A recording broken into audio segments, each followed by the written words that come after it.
Are we ready? Sorry, That got boss. loud. We ready, boss? Let's go. Nope. Make sure we're recording and everything.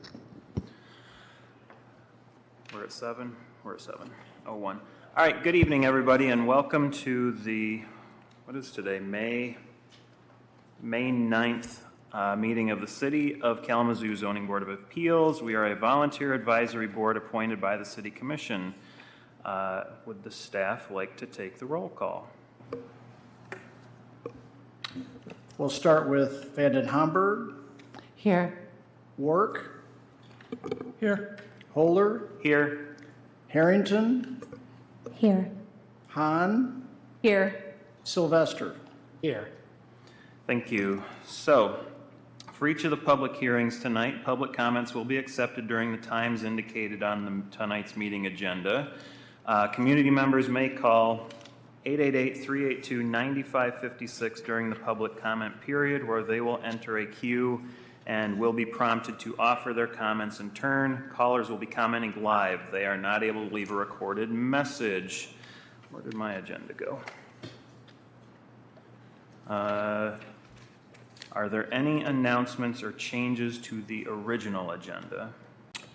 There are no announcements. I guess I'll bring the change into play right now and just let the viewing audience know from afar that we're going to be taking this grouping of variances in two sections. The first 10 variances related to the event center will be first, and then we will discuss and deliberate the remaining 7 variances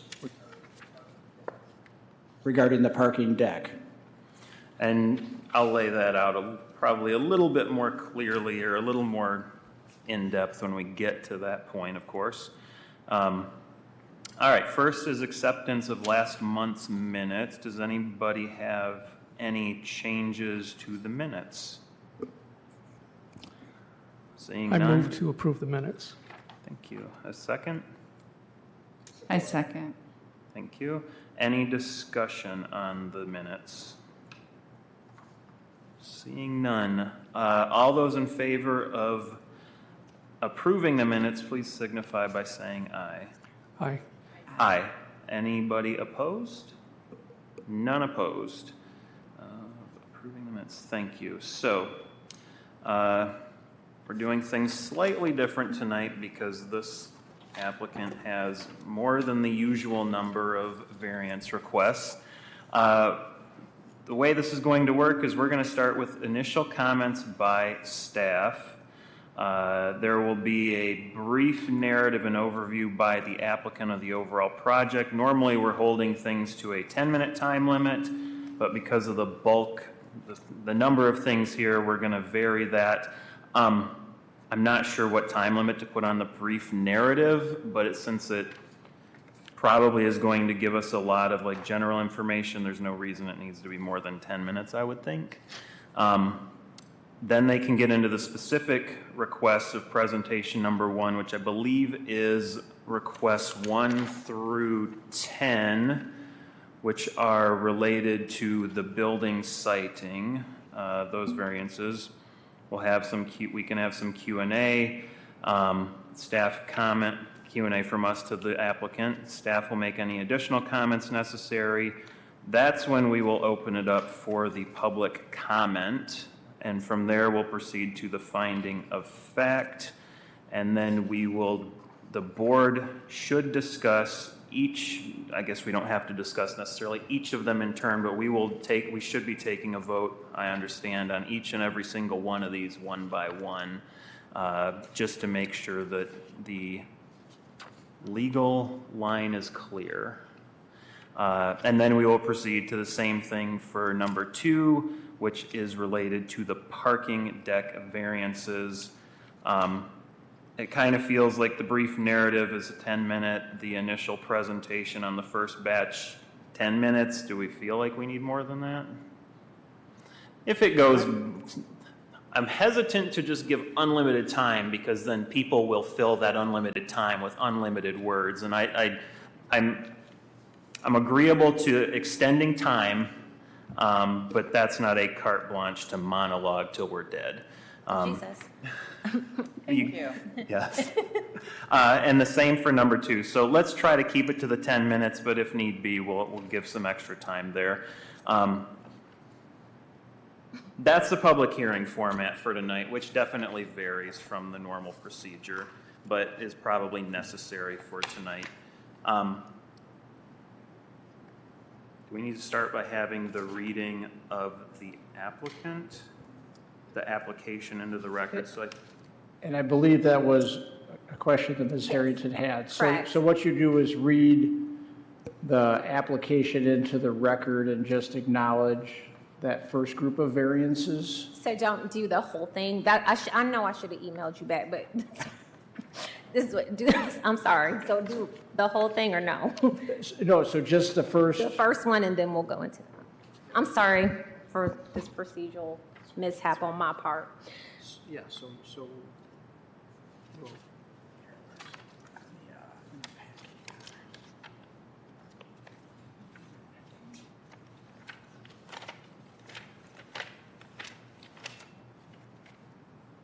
how we normally read it into the record. Sure. So don't do all of them? And then go all the way down to, right to number 10. Just go to 10 on the first, but that's still all that though. That'll be the second portion. So we'll wait then? Yeah, Okay. Yes, it's Okay, parking I got deck right here, so that's part 2. Sure. Okay. Yep. I'm ready. Thank you. Excellent. Then I suppose I'm supposed to ask, will the board secretary now read the first application, or I suppose applications 1 through 10 into the record? I can do it. All right. Let me put these back on. Okay.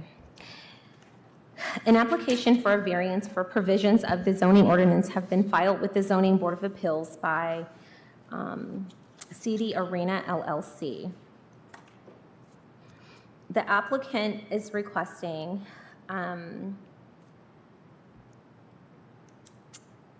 variance provisions, the following variances for the event center.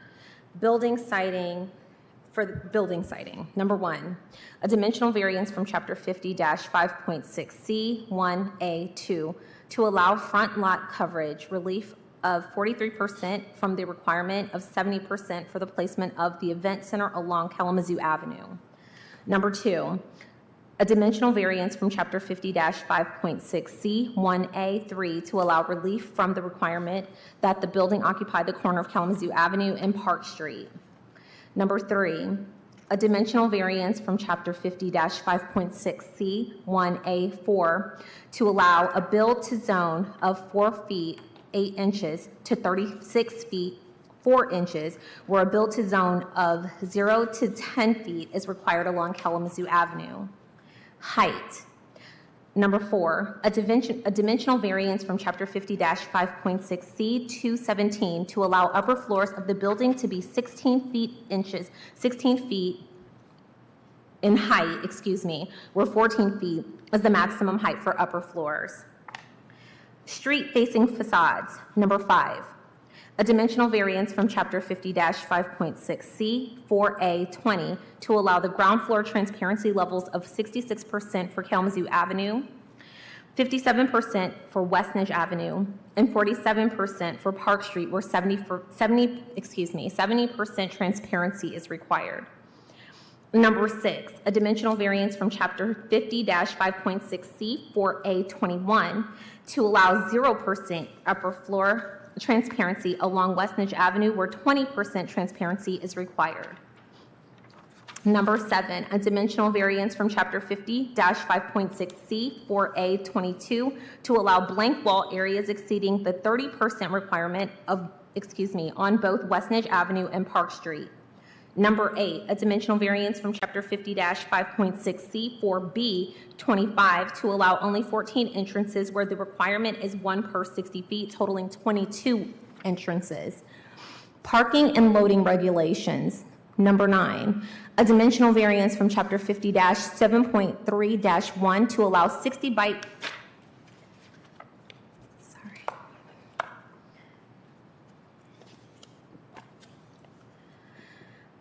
to allow 60 bike parking spaces where 144 are required based on maximum occupancy.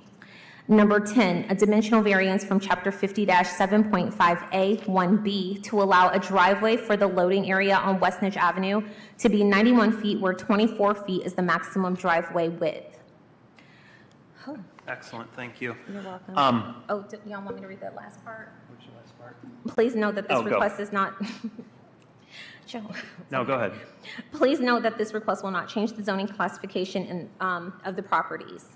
Thank you very You're much. welcome.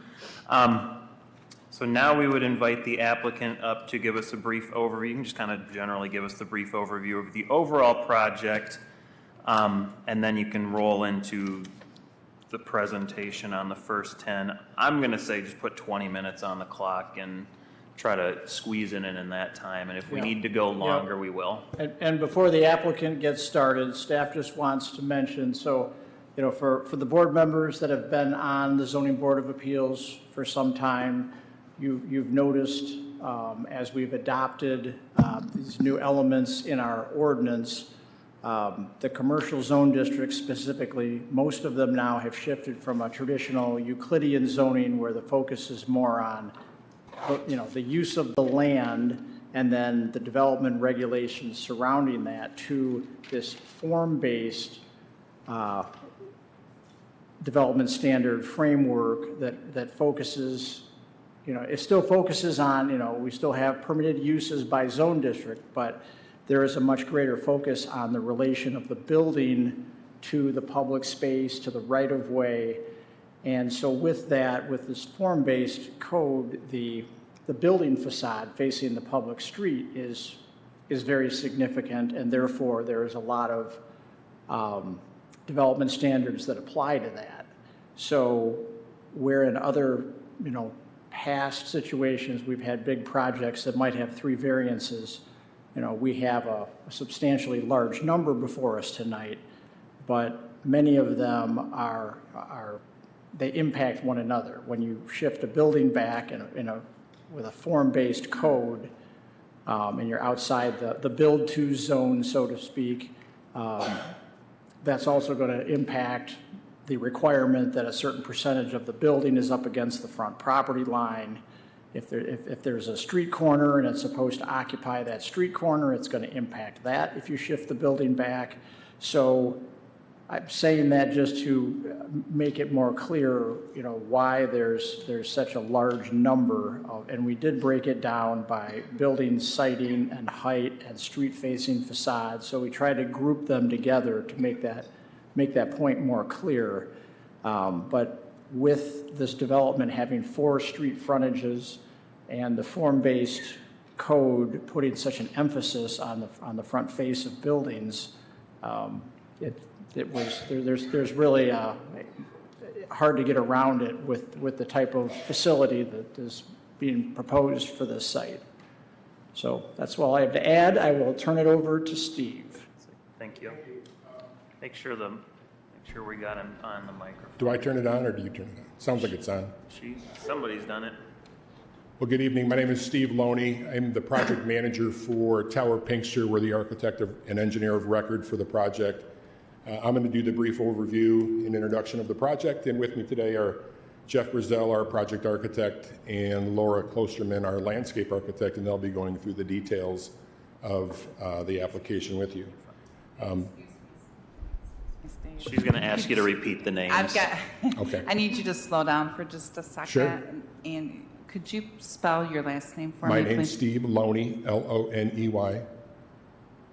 All right, and you're the project manager with Yes. Tower Pinkster? Yes. Okay, all right, and then the other folks, well, I'll get them when they come up. All right, thank you. Okay, you're welcome. Well, thank you again for the time this evening to present this unique and transformational project to you. It's a project unlike any other in the city of Kalamazoo, and quite honestly, I can't imagine that when the zoning code was developed, it anticipated a project like this, and I think that is a result of some of the large number of requests that we have in front of you this evening. So, again, I'm going to present the overview of the project for you, and I guess I don't know, do you all have monitors up there that you can see this? This one in front of us Oh. should be on, but it's not. We'll get it going. I see you got it up there.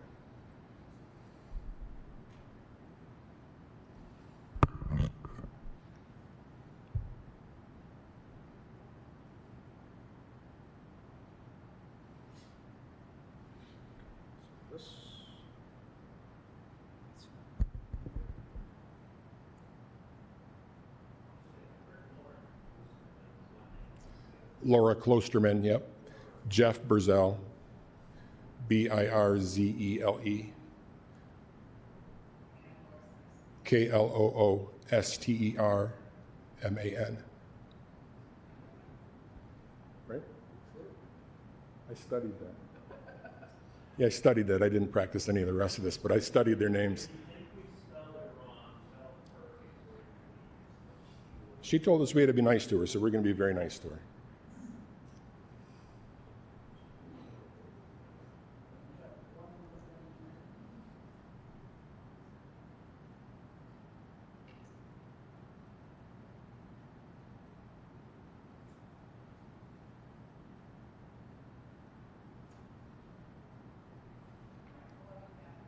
Got a second here. Are you all with Tower Pinkster? Jeff and Laura and I are with Tower Pinkster, yes. Okay. Alternative is we just turn one of the other monitors. Right. Preferably that one. I know it may not be helpful. It's always, yeah, well, it's technology. It does always work. Obviously, better. I don't like when stuff be broken. I We don't. got it, we can see it. Okay. Thank you. That doesn't come out of my 10 minutes, right? No. Right. Appreciate that. So these images that we're going to share with you are images that we've developed. They're a fairly accurate representation. There's a couple of them that are a little bit old, but I'll point those out. But a fairly accurate representation of the design as it stands today. So we're going to go over, and I think maybe this is a point of clarification. I'm going to go over the whole thing, including the parking deck right now. The whole project, I'm going to present the whole project thing. Yep, of the whole thing. So, but they'll break out the detail stuff separately. So this is a site plan of sorts, kind of citing or orienting the projects between Westminster Avenue and Park Street, between Kalamazoo Avenue and Water, directly west of the new courthouse and east of the Diocese of Kalamazoo. This shows the 4 unique spaces within the facility. There's the main arena. In the southeast corner, there's the basketball practice facility along with supporting athletic training and locker room facilities for the basketball teams at Western Michigan University. That corner also is where the Western Michigan University hockey training and locker rooms will be, as well as the Kalamazoo Wings offices and their locker room. Northwest corner, there's a practice ice sheet that will be used by both Western Michigan University and Kalamazoo Wings, as well as available for community use for youth hockey or maybe open skate or things like that. And then in the southwest corner, there's a multi-use event hall space. It's about 30,000 square feet in total space with 20,000 square feet of flat floor area for use. Then across the south side of the creek is the parking deck. I see a lot of studying faces, so I want to give you a second to look at that before I flip to the next page.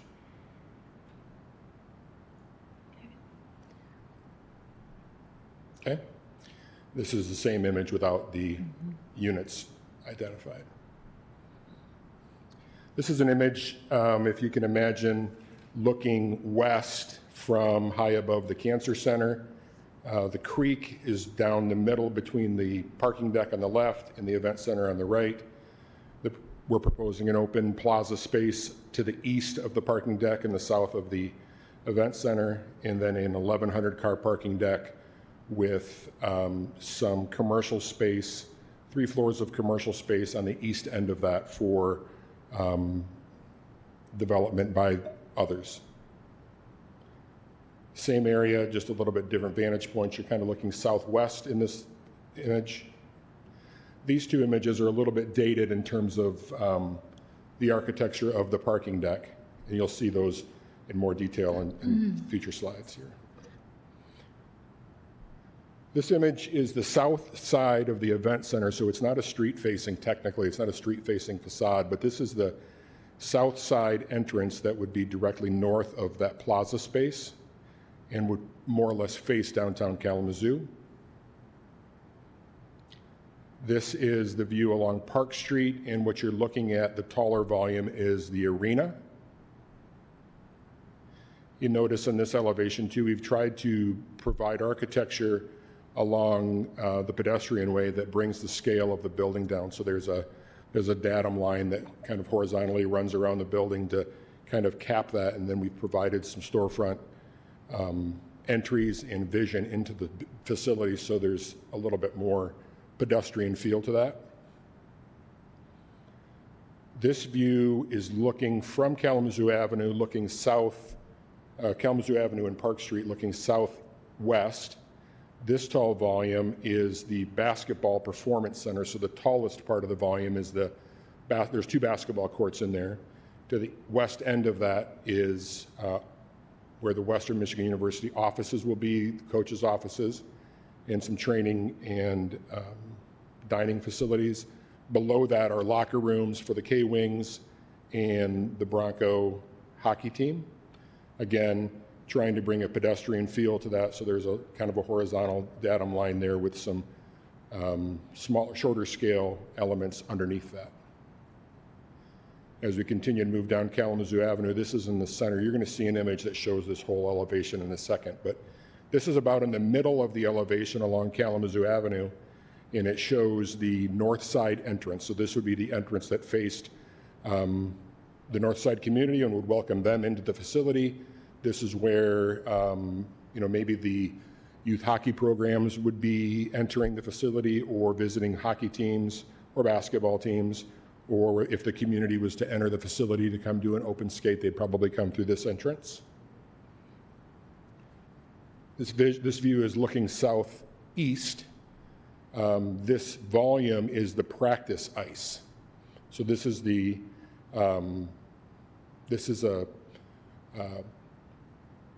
portion of the facility that will be used not only by the tenants of the building, but the community would be invited to use it or rent it.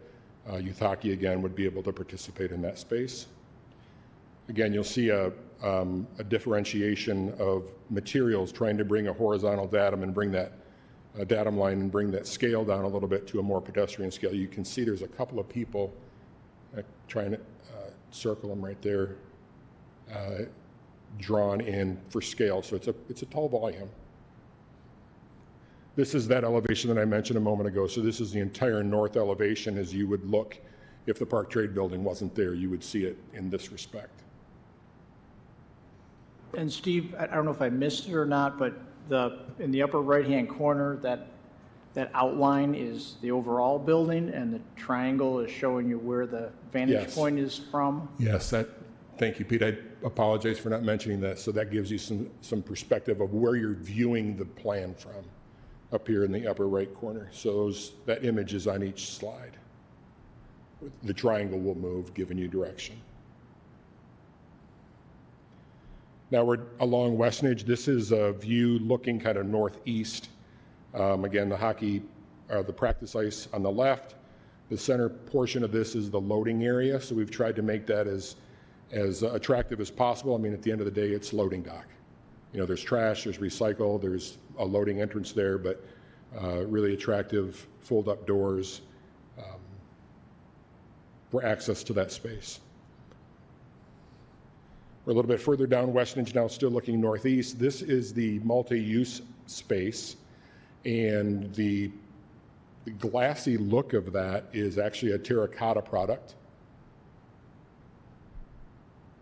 So you're seeing to the right, you're starting to see where the creek is, so that would be the separation between the event center and the parking deck, which is still to the right. A little bit further down the creek, again, not a street facade, but just to give you some perspective, there would be a connection between the parking deck and the event center. And now the parking deck. This view is from a similar perspective as I was just showing, that the flat floor space. This is looking southeast at the parking deck. Water Street on the very right, we're on Westnedge.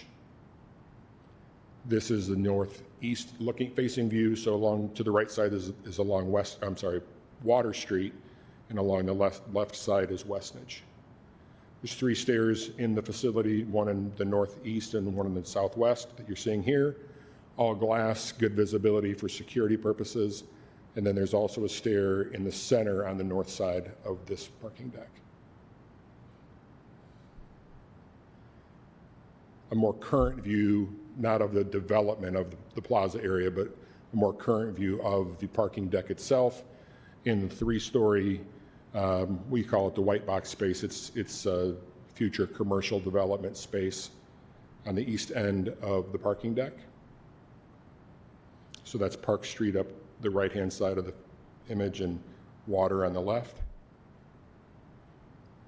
And then a view looking straight west at the parking deck. Again, a more current view of the 2 images I showed at the beginning.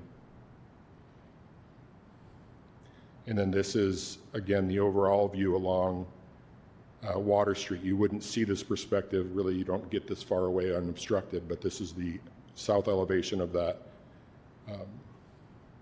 parking deck. Again, the attempt to bring some scale down along the pedestrian way and introduce some architecture that was a little more human scale. You'll see that along the left side. Those are brick infills. That's not actually glass, but we'll talk a little bit more about that, I think, during our presentation of the actual request for variance.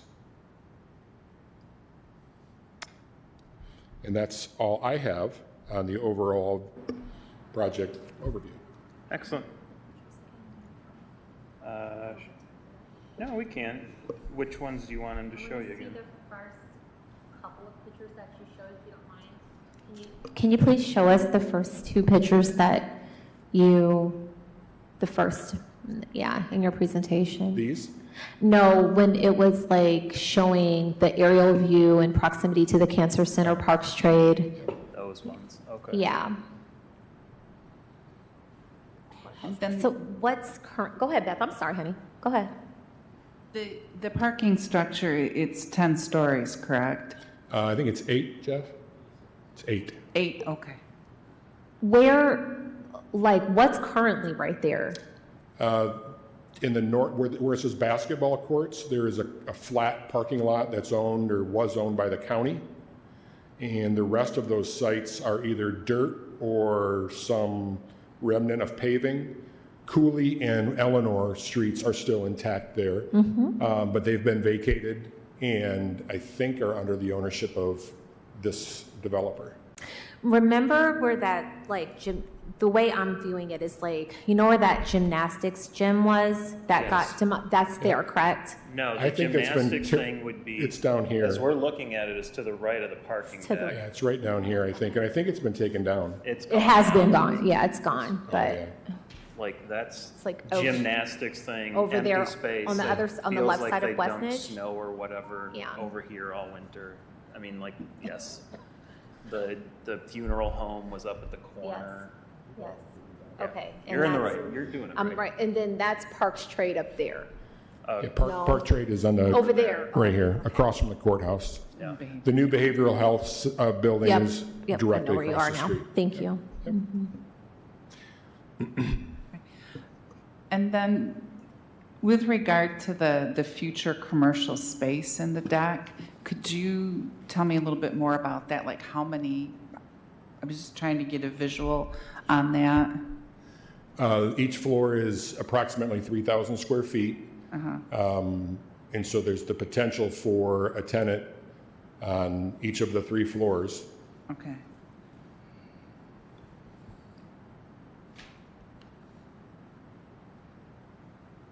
All right, so you're looking on 3 of the floors in the parking structure, they can have a tenant. Correct. Okay. Yep. What I don't think we illustrated really well there is what I think is an interesting component. I'm going to go to the next slide, an interesting component of the parking deck, and it doesn't speak to tenant ability. Is that a word? I don't know. But we've opened the space on the first level up to pedestrian pass-through. So there will be on Water Street, the anticipation is that the students or others that are coming by bus that will be dropped off on Water Street would be able to pass through and under the parking deck on their way into the facility.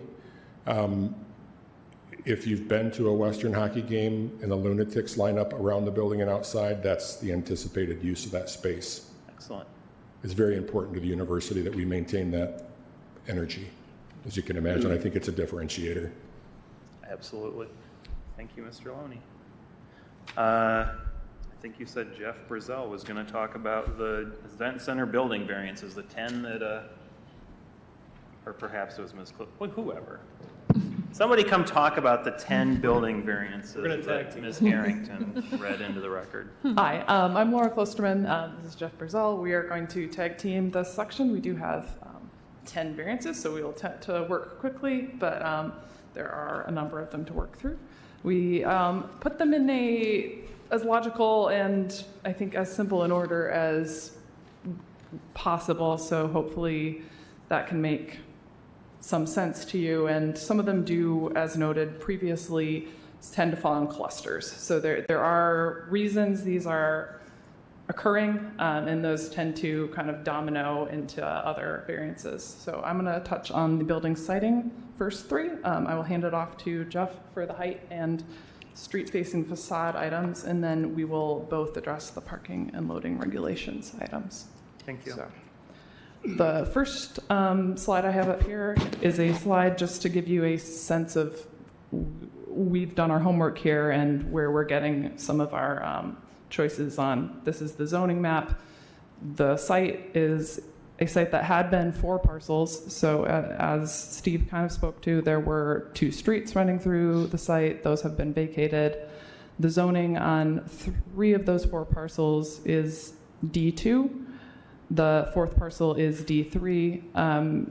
It is our understanding that the site becomes the zone of the majority of the parcels as it becomes one whole parcel. So we are submitting under the D2 zone. Then looking at use tables, we have a assembly and entertainment sport use in this venue. That makes sense under the D2 zoning for the use flex. So we're submitting these under flex. And then I've put a whole site diagram here. I'm not going to dwell too long on this, but this gives you a sense overall of all of the variances on one site. Maybe I'll come back to this if necessary. Starting in the building siting variances, the first variance request is for a dimensional variance for placement of the event center along Kalamazoo Ave, front lot line coverage. The front lot line is along Kalamazoo Ave, and it is set back slightly. The blue line, if you look up there, is 10 feet back from the property line. That red line up there shows the property line of the site. So that front door, as you can see in that 135 foot, does come under that front lot line coverage, but the areas to the right and to the left of it do not come under that front lot line coverage. One of the primary reasons this is occurring is that we are providing for access of the Kalamazoo Valley River Trail through that section, and you will see that on the next 3 sheets. So these are all corollary. The second building siting variance that is being asked for is related to the occupancy of the corner. The areas pointed out in green with the number 3 show the corners for the event center. The corner to the left with a 3 is occupied, so we do meet it in that section, but the corner to the right on Kalamazoo and Park Street is not occupied. Once again, this is because the building is set back beyond that 10-foot boundary line shown in blue. One of the main reasons being the Kalamazoo Valley River Trail runs through that area. And this sheet, you can actually see where that trail will run in the dashed line. And then the third building siting item on here is the front build-to zone, which according to a code allowed is a 0 to 10 foot distance. The green lightly shaded area here along Kalamazoo Ave and along Park Street show the areas where we are beyond that 10 foot. So we are asking for relief for that. To what we have is a 4'8" to a 36-foot for distance in those areas. It varies a bit, but that does allow for that trail to go through and around that corner. I think those are all the building items for siting. I can pass it off to Jeff for the height. Yeah, good evening. Again, my name is Jeff Brazell. I'm project architect with Tower Pinkster, so it's a pleasure to be with you tonight. The next 4 or so variances we've combined graphically on, we didn't separate the slides based on the different variances because they all kind of apply to the building's exterior elevations. The first item is regarding height. It's number 4 on your list, and we're seeking a variance for the floor-to-floor height. As Steve mentioned earlier on, the ordinance calls for a maximum upper floor height of 14 feet. We're seeking a variance for 16 feet. There are multiple reasons for that, but the main reason is, as you can imagine, for a building of this size, the level of mechanical, electrical, plumbing systems that need to serve this facility are going to be quite large. In addition to that, due to the size and some of the spans of some of the interior spaces, the structure gets to be quite large. So trying to weave all of those systems through the building to serve the various spaces, we really needed that extra height to accommodate that. Another side benefit to the extra height is that it provides some opportunities on the interior to provide some very interesting architectural components to create a more kind of dynamic interior. So it's kind of twofold in terms of the need to try to seek that extra height in the upper floors. The next item is street-facing facade number 5. That's the ground floor transparency. We're seeking variances for each of the street-facing facades. Again, as you can imagine, for a building of this size, the linear footage of the footprint of the building is quite large, and due to the uses, the varied uses inside the building, there's different requirements for the amount of light that we could allow in to still provide the function of the interior spaces, as well as kind of control the security of the facility itself. So we're seeking a variance for Kalamazoo Avenue, which is this elevation right here. And again, this is for the ground floor, which is typically, I think 70% is the minimum transparency required between the elevations of 2 feet and 8 feet.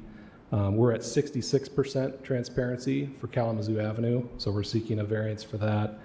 Westnedge Avenue, which is this bottom elevation right here.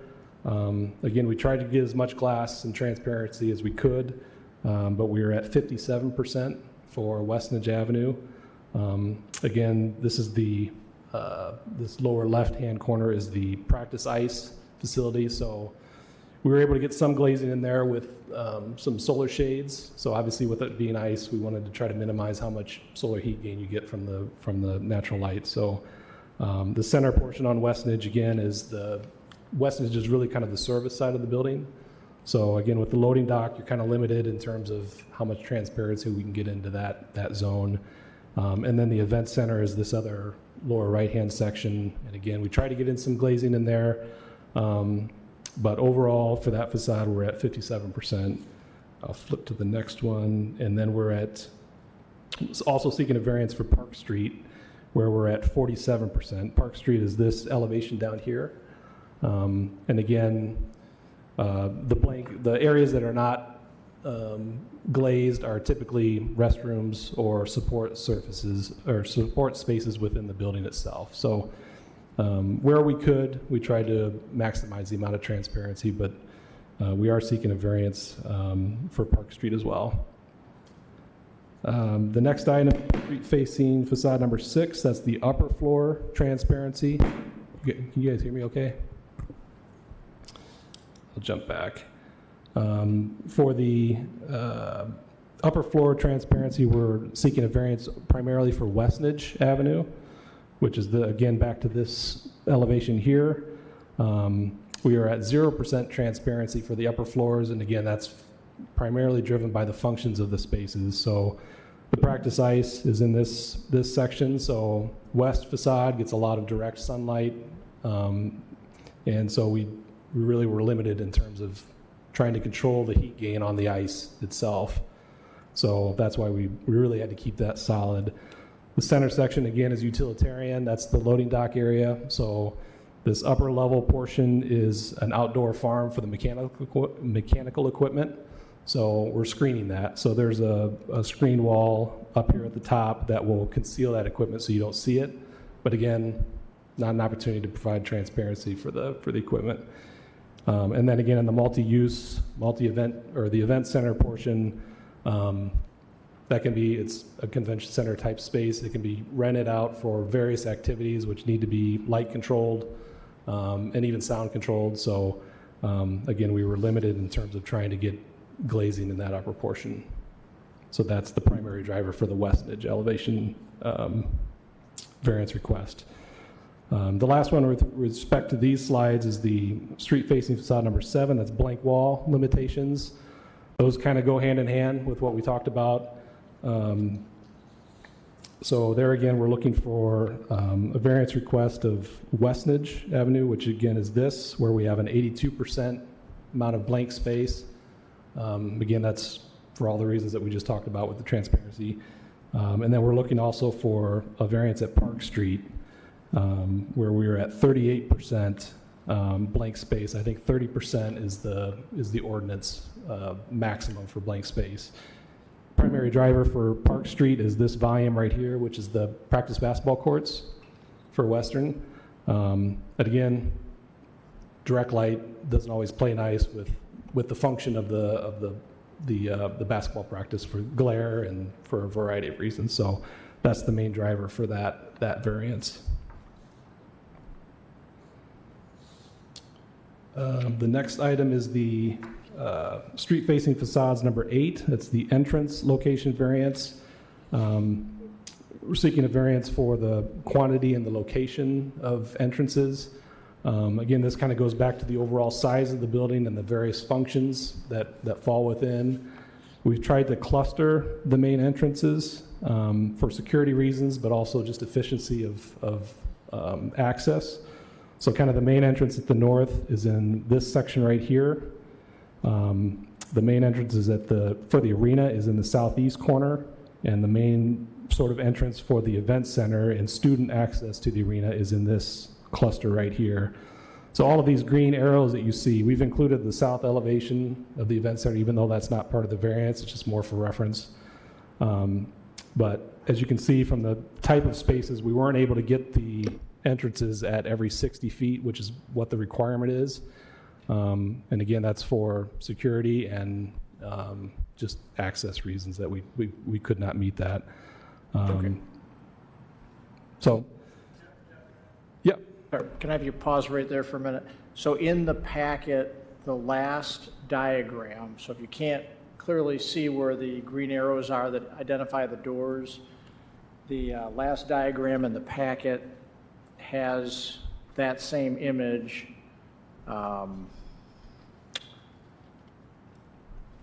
Yeah, it just says parking and loading and access is what it's labeled. This one right here. Okay. I just saw a lot of flipping, and I wasn't sure if they're having trouble seeing the arrows up there. Okay. Oh, gotcha. Yep. Thank you. Okay. So there again, we're seeking a variance to, based on the linear footage of the 3 street-facing facades, we came up with a requirement of 24 entrance locations. We're providing 16 locations.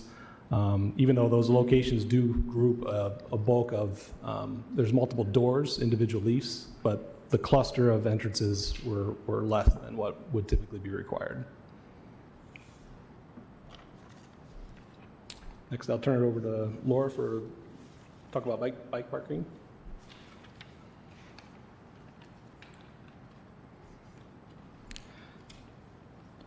So request number 9 is for a variance with the bike parking. Due to the nature of this building, we have the way the math works with what code is asking for bike parking. We have so many people coming to this place that it's a lot of bike parking. It's 144 is what they're asking for. Looked at the site to see what we could logically provide and are asking for 60 bike parking to be allowed. On this sheet, I've highlighted those areas in green. There would be 30 spaces to that north and easterly corner and another 30 spaces that would be covered and underneath the on the first floor, but underneath the roof of that parking deck. So we think that would be an amenity that, they're out of the way of the elements, and the ones to the north, I think, would be well used with their proximity to the trail as well. So I'll let Jeff speak to number 10. Yeah, and the last variance request with respect to the event center is for the driveway width. Again, we've designated Westnedge as kind of the main service facade of the building, and we've tried to really be conscious about consolidating all of the utilitarian access to the building. So the loading dock we've located on the west side of the building, and there's a maximum dimension of 24 feet for a driveway. We're seeking 91 feet. Again, that larger size is due to just the support of the building. So if you imagine food service deliveries, trash and recycling services, there's opportunities in the loading dock for broadcasts. So if Western gets broadcasted for their basketball or hockey, there's a spot in the loading dock for broadcast trucks. Also for concerts, talent buses, we needed space for those to park. So that's really the driver for how big that loading dock is, which leads to the 91-foot width driveway variance request. Excellent. Thank you. Sure. All right. Does anybody have any questions for the applicants with respect to the first 10 of these requests? I do as well, and I just have one real quick. you go ahead. Thank you. I mean, I could go through them and just make up questions, but you go ahead. You got one. I just want to know what the affiliation, what is CD Arena LLC? What's the affiliation with Western?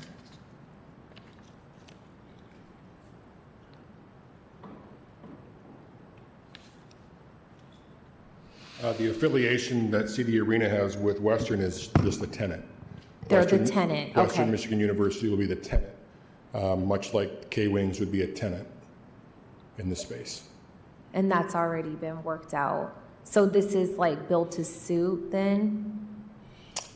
I suppose it could be considered that, yeah. I mean, Okay. they've been part of the design process. They're engaged at Yeah, this so it's time, built yeah. to suit. Okay. Yep. Thank you. Yep. Thank you. I'm going to start with number 10 because it was the last one you covered. So my curiosity is that would you be allowed actually 24 feet of driveway on each of these roads? Like 24 on Westnedge, 24 on Kalamazoo Park and Water, if it came down to it? Yeah, I think actually you could probably have, like Steve said, you could probably have more than that. You could probably have multiple 24-foot wide driveways. Is that what you're asking? Well, yeah, that's what I'm On getting at, elevation. is because the site has 4 frontages, if it's allowed, now, obviously, there's maybe some different zoning here, where 24 feet is the maximum width, you could, not conceivably within the design of a rational event space, you could put 24 feet, 24, 24, and 24. So 91 in one spot is less than allowed, if I'm hearing you, or probably could be substantially less, and is advantageous by kind of consolidating it into one spot. I think that's a good way to put it. Yep. The sum of all that would be available is less than what we're asking for. Yep. Excellent. And the bike parking, I don't have a hobby horse and we need to have like tons of bike parking, but I just want to make sure, somebody might care to know like what other efforts were made to try to squeeze 144 in here? I mean, if you had to get 144 in here, like where would that have to go? So they might have to go in that, so there's two primary spaces they would have to go. The kind of open space to that bottom right corner is the commons, is what they'll be calling that. And you saw that probably on the images that Steve showed first up. Yep. So that's a beautiful public space. There are a lot of intentions for how that space gets used, but if that got filled up with bike parking, it might conflict with the public's use of that space. Other space that was a possibility is that space in between the larger arena and the parking deck below. So I think some of our images on that spoke to what's occurring in that space too. There are community amenities within that section that I think would be interfered with if it were primarily filled with bike parking. And one item I forgot to mention when I was up here was that it is my understanding that, that 144 would be the largest collection of bike parking anywhere in downtown, so. Sure. Well, No, you're fine.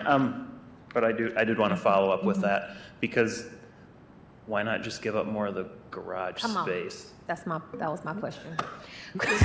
I know we're not talking necessarily about the garage at this moment, but the bike parking obviously is part of this, so why not just give up some of the garage space? Like how much would that impinge upon that if it were an issue? Mr. Chair? Yeah, May staff make a comment related to this? go for it. I just want to say that, we staff have worked to get our table for required bike parking right for over a year now. If those that were on the board back when the Kalamazoo Country Club came before the board for some variances might remember that the table in place at the time was requiring them to have 240 bike parking spaces. So they, again, were in for a variance, and the Kalamazoo Country Club has a total of 20 bike parking spaces based on the variance that was granted. So when we look at this calculation, and it's based on the maximum occupancy, so for every 50 persons, there should be one bike parking space. Well, the scale of this building and the ability to hold 7,200 people for a sporting event doesn't match well with that, that calculation of 1 per 50. And so that's why even staff mentioned in the report that it would be the largest cluster of bike parking spaces in the downtown, well, throughout the city. So, we are amenable to allowing less bike parking because looking at all the other modes of transportation for folks to get to the arena, bike parking is one of many. There's buses, there's individual cars, there's people coming on foot. And so I just wanted to lay that out. I don't want anybody to take anything wrong for my question, but if we're asking for variances, I think it's fair because somebody somewhere may care to know why or why not. And that's really, sorry, Remy, I'm not trying to hold you down. No, you're not. But that's really what my question is just, I'm going to just forecast or say what my thoughts are now. I don't know that you're ever going to get 60 people to ride to a hockey game in the middle of winter on their bike. So 60 probably seems more than sufficient to me, but I know some people want more than that. So I'm just curious, if we had to get to the 144, it would mean sacrificing either green space, some of the garage space, or something else is like the end of that equation. And Remy's probably going to ask, well, why not give up some of the garage? I'm not going to ask that. What I'm going, because you already asked that. Thank But you. it's curious to me that we did so much to create those bike lanes downtown, but this is not a requirement. These are the incongruencies that I question. Like, we went through so much to get these interesting bike lanes and congest our downtown area, but now we are making accommodations for this at this mega event center downtown. To like, I'm trying to understand the logic. I don't understand the rationale. Like, what can I understand that? Okay, and Yeah, help me. maybe I didn't explain it right. Because there is no other building in the downtown Okay. that has an occupancy like this event center will have, Understood.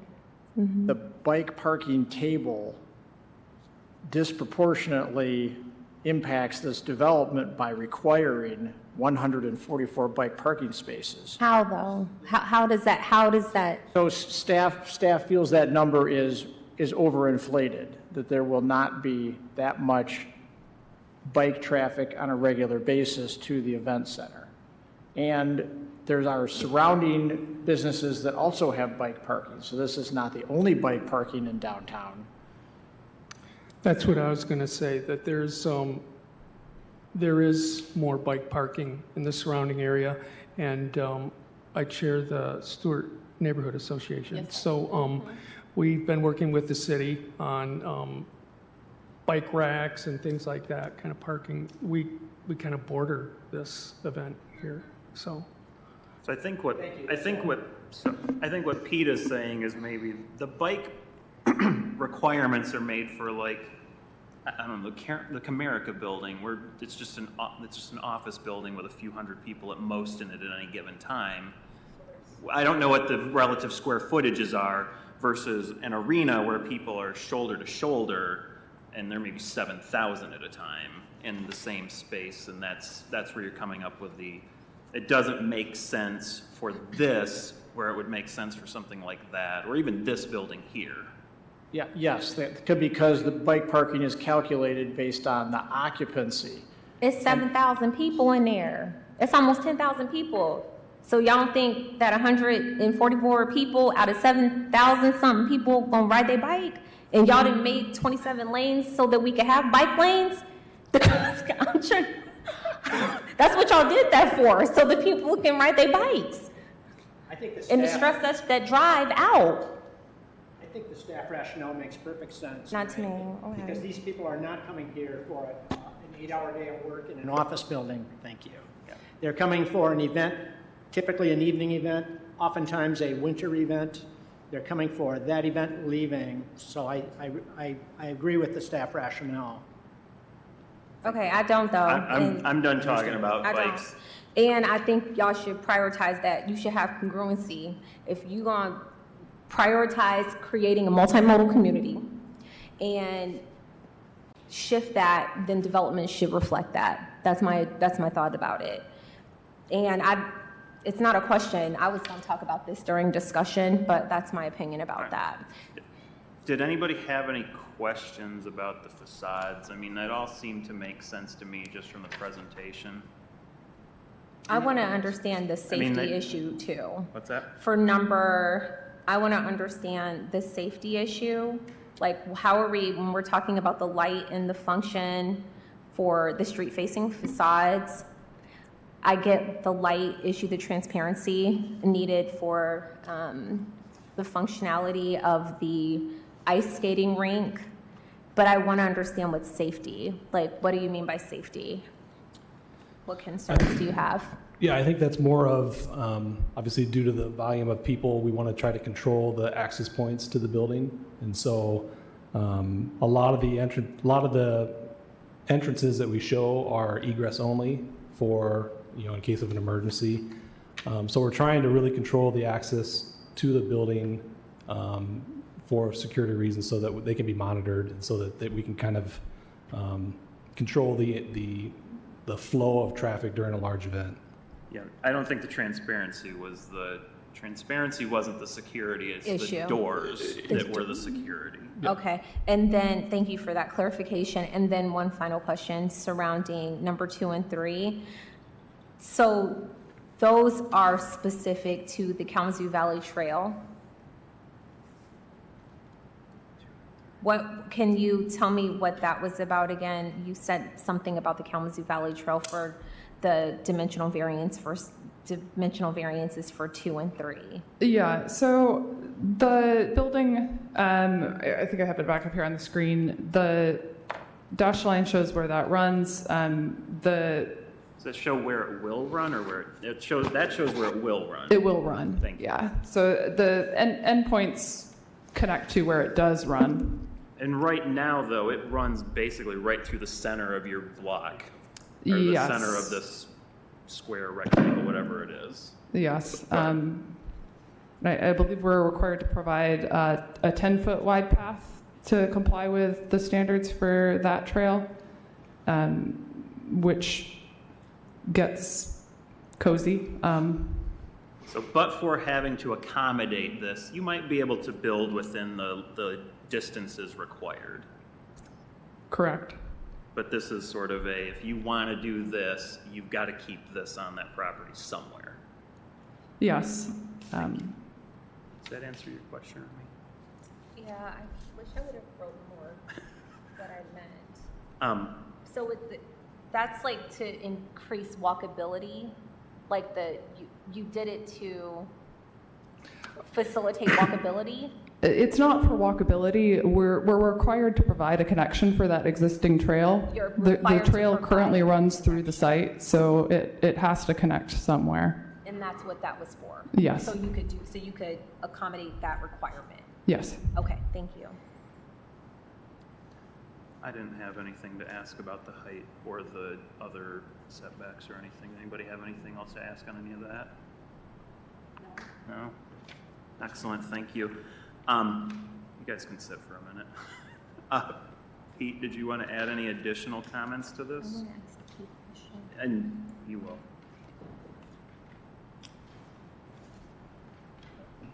While going through the variances, the applicant mentioned, many of the hurdles faced with this first grouping of variances. Regarding the building siting, another thing staff noted was, this setback from Kalamazoo Avenue also allows for some bike parking to be on the north side of the building where that main entrance is. And then that other grouping of bike parking that's in the parking deck is in closer proximity to the south main entrance, which is on the screen right now. So I just wanted to add under those 3 variances regarding the building siting, the one other element that, that this does provide for is, positioning of bike parking out front. The floor height, the applicant already touched on the large-scale plumbing and mechanical systems running through the building and the architectural treatments. Street-facing facade, transparency on the ground level, and then the upper floor. So ground level transparency, because this is a downtown location, the ground level transparency requirement is 70%, of the facade at the ground floor, and then 20% for the upper floors. So you can imagine how that this proposed building is in conflict with that, with the ice rink being on the west side of the building. That's where the wall is essentially, there's the least amount of transparency, I should say. Well, yeah, 57% transparency on the ground level, and then 0 on the upper floors. So, so the positioning of that multi-use space, does impact meeting the transparency levels. as well as on the other sides of the building, on the Park Street side, for example, you have the, actual arena, the larger seating area. And so I wanted to comment on that. Blank wall, I don't think there was anything else to add there that kind of aligned with the Those two go hand in hand. They do, they really do, yeah, yep. And then the entrances, it was mentioned security, it was mentioned the volume of, of door locations. So they've got 15, where if you go one entrance door for every 60 feet, it comes out to 24 entrances on those 3 street-facing facades. And again, this is one of those pinch points where having 3 street-facing facades, creates this additional burden. So, but it's understandable for security reasons. It's understandable also the difficulty with having to put the loading dock somewhere. There's there's only a few entry doors in that area. So there, and then of course where the interior space is being used for the ice rink or the stadium, you're not going to have a whole grouping of doors right there. So touched on that, and then the bike parking. I think we beat that horse to death. Yeah. I mean, and although Remy may have questions about it. So, I know you had a question for Pete, and if that was what you wanted to ask about. And is there something else that staff missed on that? Is there, No, my questions are just, I want to make sure anybody out there listening who really cares got some discussion of it. I do have a question about, Go ahead. for staff, about 16 feet in height. Y'all, I'm not trying to pretend like I'm an architect either. Like, I don't know. I'm just asking questions because I want to know. Okay. So, Well, the 16 feet in height, I believe what I heard, and somebody is free to correct me, is it's got a lot more mechanical systems that got to He go did say somewhere. And because Yes, plumbing and HVAC, and because it's not like a normal building where you would have, what I took from it, where you'd have interior supports for things, you've got a much longer span, which means you have to have a taller sort of roof system I or know, but whatever. what's about to hold- be in there? So that would be, the mechanical system is going to be in there? Or what's about to be in there? and maybe it's got to have that kind of beefy Yeah, so to if you hold that on the imagine- roof or something. Sure, too. yeah. So if you imagine a typical office space may have an 8-foot ceiling, you've got a space above that. We have some volumes in here that are taller than that also, so you may have a 10-foot ceiling or, so if you have a room like this, for example, the structure that spans this space is probably, there's a certain dimension that has to be to support the floors above. I understand. So based on the fact that you have typically a deeper structure, and then you have, again, like I said, with the mechanical systems, the ductwork, where the air is flowing through, those will typically be larger in diameter. So you may have a duct that's 34 inches in diameter. So trying to weave all of that underneath the structure and above the ceilings, that's where that extra 2 feet, it doesn't sound like much, but that extra 2 feet really makes a big difference. Okay. And so again, the mechanical farm is located, kind of centrally located. So trying to get all the ductwork out of that to feed the rest of the building also drives the need for that extra space.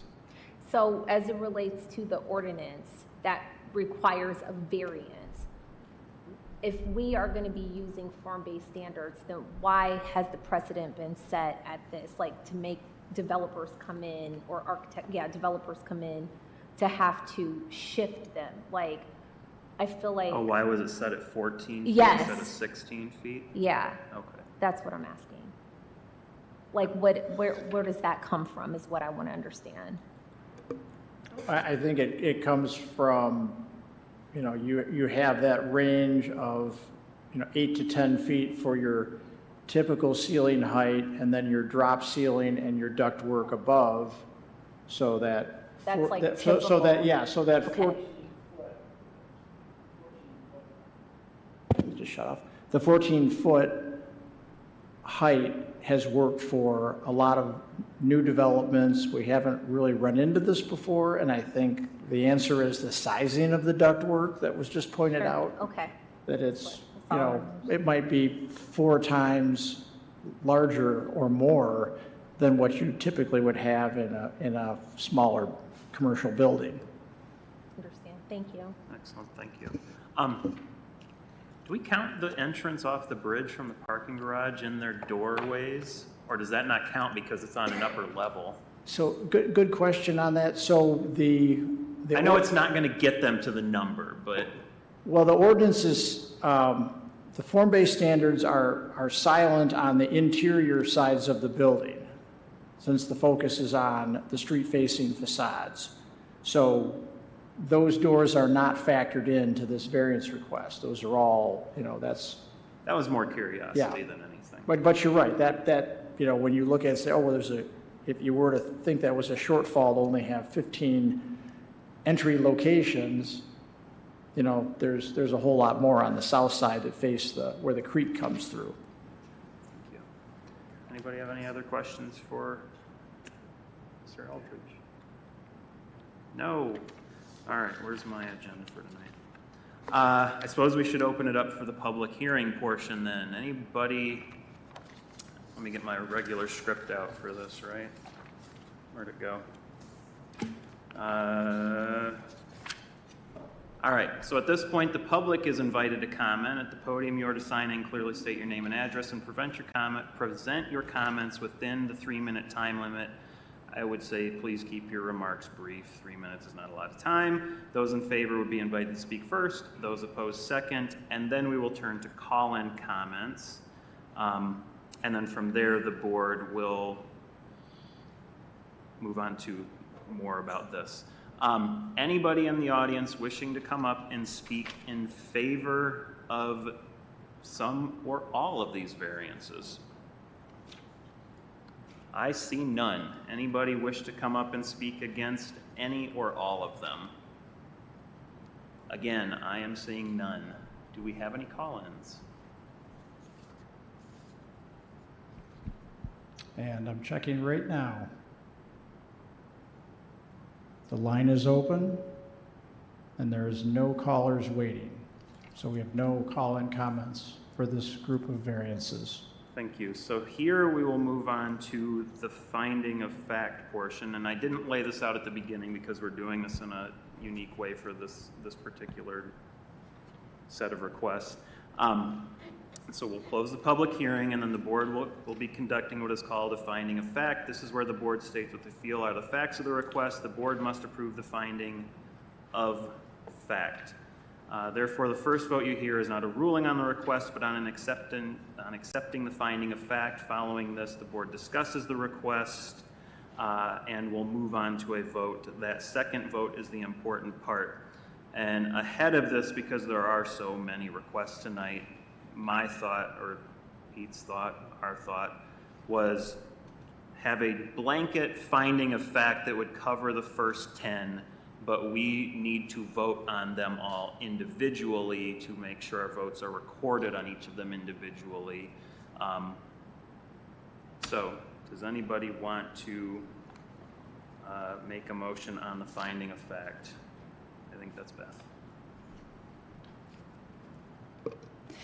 I move that the finding of facts for 411 West Kalamazoo Avenue for the Event Center building shall include all information included in the notice of public hearing dated April 24th of 2024 and the agenda packet staff provided for this request. 20 notices of public hearing were sent and 0 responses were received. A public hearing was held before the board. Public comments were accepted, as were additional documents and voice messages as follows. There were 0 people here to speak in favor of the request. There were 0 people here to speak against, and there were 0 call-in comments. In addition to all the things I've just mentioned, the finding of facts will also include the following. The facts presented regarding circumstances or conditions of the property or structures that are special circumstances or conditions not commonly found on other lots or structures in the same zone district that make this request unique. Okay. We have 3 people from Tower Pinkster that spoke on the project today. The first person was Mr. Steve Loney. He is the project manager from Tower Pinkster. Essentially, the basic site design overview of the arenas. The arena is going to contain an ice sheet, basketball courts, a multi-use event hall. The south side entrance facing downtown Kalamazoo does not have a street-facing facade. WMU has worked very closely with Tower Pinkster and this project. So, for example, the WMU coaches' offices, Bronco hockey team, K-Wings are all going to have a window in this building. They're moving to this location. The north side entrance of the building is for mostly for community use, for example, youth hockey. There's the Westnage is a service view entrance. It's a multi-use space. There's also going to be, the area is going to be large enough at the loading dock and shipping and receiving where there'll be room for buses and say like a radio station or music or things like that to draw people downtown. There is what gives the building this area, especially on the first floor, a glassy look is this terracotta product. There is also from the Arcadia Plaza parking deck, there's an enclosed connector, which makes it nice for people going from the parking ramp into the event center. The parking deck has 3 staircases. They're all clear glass. Also important consideration is a safety, having it all clear, and the parking deck is 8 stories. Within the structure, there is the opportunity for commercial space to have vendors on each of the 3 floors. Water Street will have a pedestrian walk-through, which is really cool. So that way buses and students and hopefully people on their bikes, everybody on foot, they will be able to cut through through the parking structure area to get into the event center and not be caught up in all the cars and the traffic, all that fun stuff.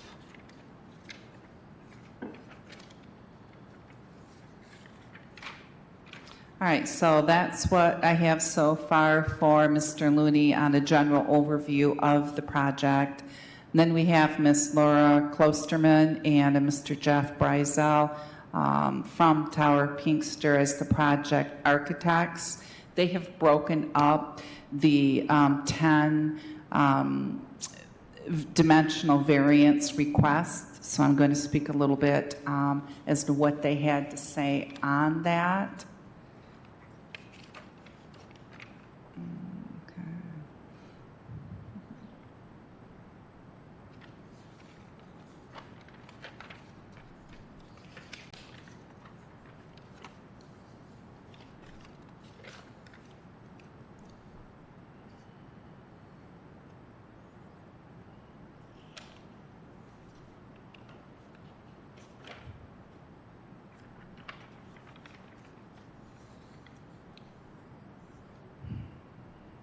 Okay, with regard to the building siting, the first variance request focuses on the front door. The front door comes under the front line of coverage. They're asking for some relief because they are accommodating they need to accommodate the Kalamazoo Valley River Trail. That is dimensional variance number 1. It ties in with variance request number 2. There's an occupancy of the corner, the left corner occupant, and the left corner is occupied, but the right corner is not. This is due to Kalamazoo Valley River Trail. Number 3 at the front, again, first 3, they're all about the accommodations that are needed for the Kalamazoo Valley River Trail. Mr. Brazel spoke to the next few variances. The first one regarding height. There's been a lot of conversation about this, and essentially what it means is in the past, the variance has been good, 14-foot maximum has worked well. However, in the city of Kalamazoo, we have not had a building of this magnitude. So if you think about the HVAC system and the plumbing and everything that's going to be needed, all those components are going to be larger, they're going to be bigger, and they need to have that extra height. For number 5, next few variances, we're talking about floor transparency. So we've got all these street-facing facades. Considerations need to be taken for light, security, controlling the flow of traffic, and then when you really take everything apart and break it down, there are a lot of unique features. So, for instance, the giant loading dock area, the ice pad that they've got that we need to have, the event center area. Those are not areas where people are watching events that they want people staring at them. You know, you need to have a little bit more privacy in those areas. Yeah, they need to keep the ice cool. There's also the outdoor farm to make the mechanical equipment look nicer. Let's see. It was brought up, facades with a blank wall, things like that, but they all tie in together. So for instance, the blank wall, the practice basketball court, for what you're using this arena for, this project needs to have relief from some of those transparency requirements because they just don't fit with the project. Okay. I've got more, no worries. Okay. Sounds like a threat. Oh, yeah. No, I've got more. I'm just going to make sure. Okay, here we go. All right. I was taking notes fast and furious here. All right, for number 8, we're talking about the entrances and the entrance location. They've tried to cluster the entrances for efficiency and security access. Ms. Klosterman, we had some conversation about the bike parking, and the folks here on the board that spoke to that weren't the only ones that had the exact same time questions, and it's something to seriously consider if the city is committed to having all of these bike lanes, and that the variance is asking for 144 is required, but we're putting 60 in, and then at the same time, when you drill everything down, the reality is that the ratio doesn't necessarily fit the picture because of the number of people that are in the arena. Tower Pinkster is requesting relief for that to have 60. There's some conversation, with staff commenting that the city's worked with the applicant for over a year, And, you know, when you take into consideration the other buildings downtown here and the people that are coming to work every day that would be most apt to utilize the bike parking, it's kind of like apples to oranges. It's not really the same thing. Let's see. They are planning on having 30 bike spaces on the north side and then another 30 under the roof of the parking deck on the first floor. So that would give them some protection with that. And then staff also had some comments about the positioning of one of the main bike parkings is going to be out front. So that sends a positive message, and people will see that. They'll see those out front first, and then there's an extra 30 around under the roof. Was also some conversation too about, you know, is it feasible? Maybe we should give up some garage space to get close to 144 if we had to, if it came down to that. Mr. Bazell jumped back in and spoke to the width of the driveway at the West Nage service entrance. They need the driveway, they're requesting 91 feet, whereas the maximum is 24 feet. But if you look at everything that they're trying to do with the broadcast area and the buses coming in, and just, you know, all the food, the deliveries, all of that, they feel that it's needed. And then there's also, when you drill down, if they wanted to have separate driveways, like they could do, and they broke that all down, what they're asking for when you merge it together is actually less than what the zoning requirements, what they could do. Then we had staff comments and some additional discussion. Let's see.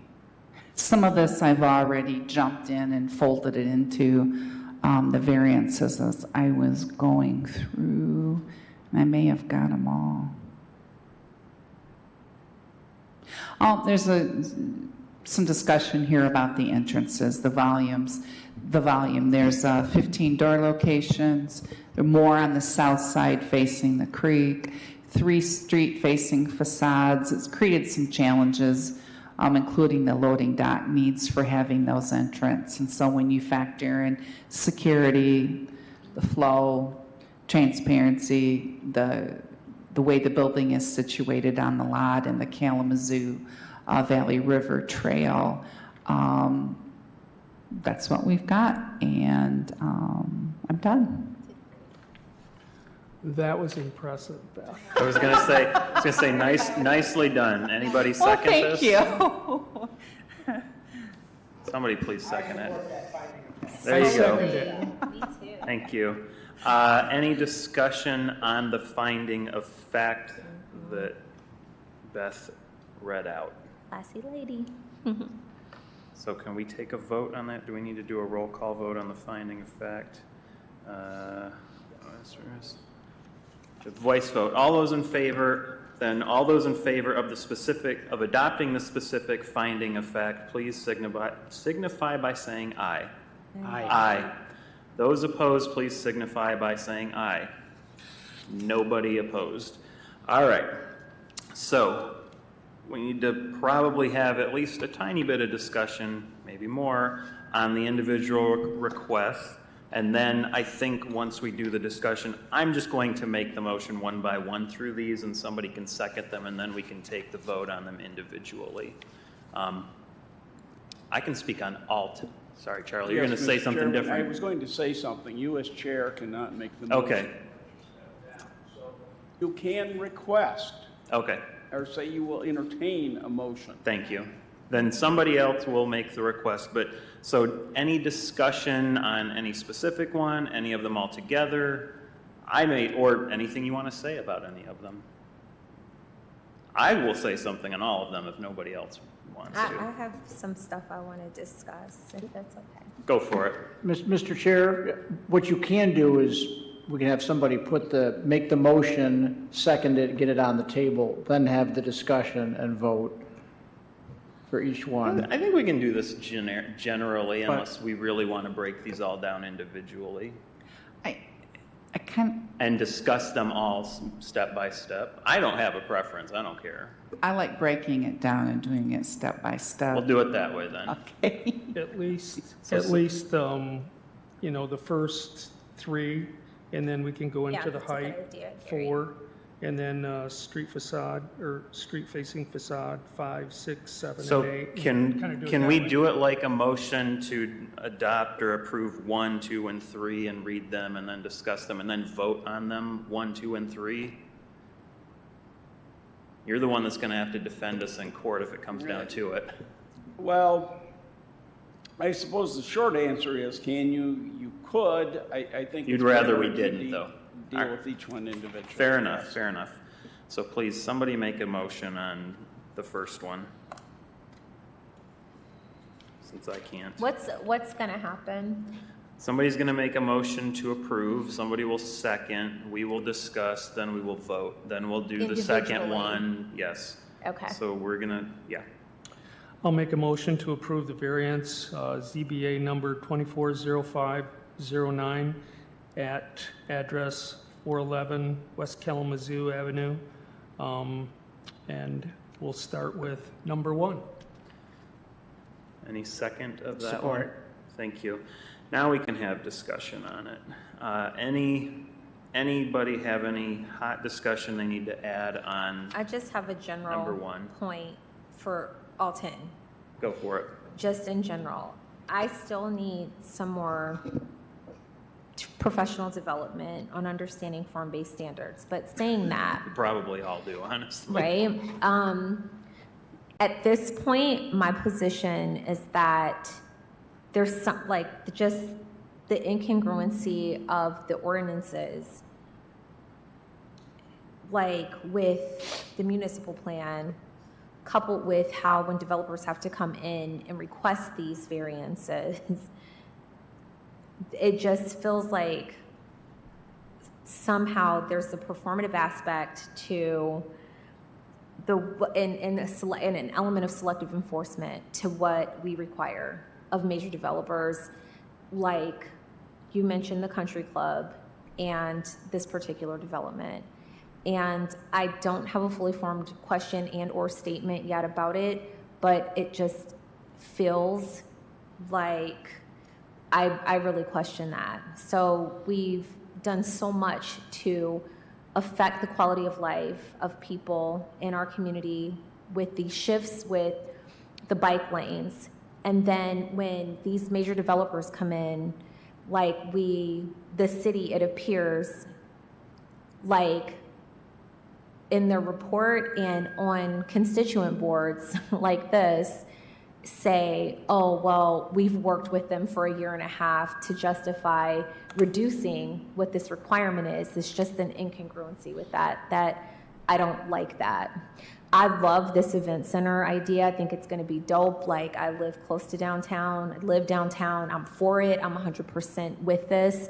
But I personally would like to see, like, the things that we say we want to happen in our community, like us having a multimodal community. I'm in alignment with that also. But I'd like for us to think more imaginatively and work collaboratively with our development teams to make it feel better for the community, so that when even smaller projects or smaller developers come in and we hold them hostage to these ordinances where they might not have really sophisticated teams like this, I know that, like, with my little small minor things that I did when I brought before the board, there was very, very little leeway for me. And those are the things that I have a question about. Like, I don't like how that feels being on this board. I would be remiss to not say that.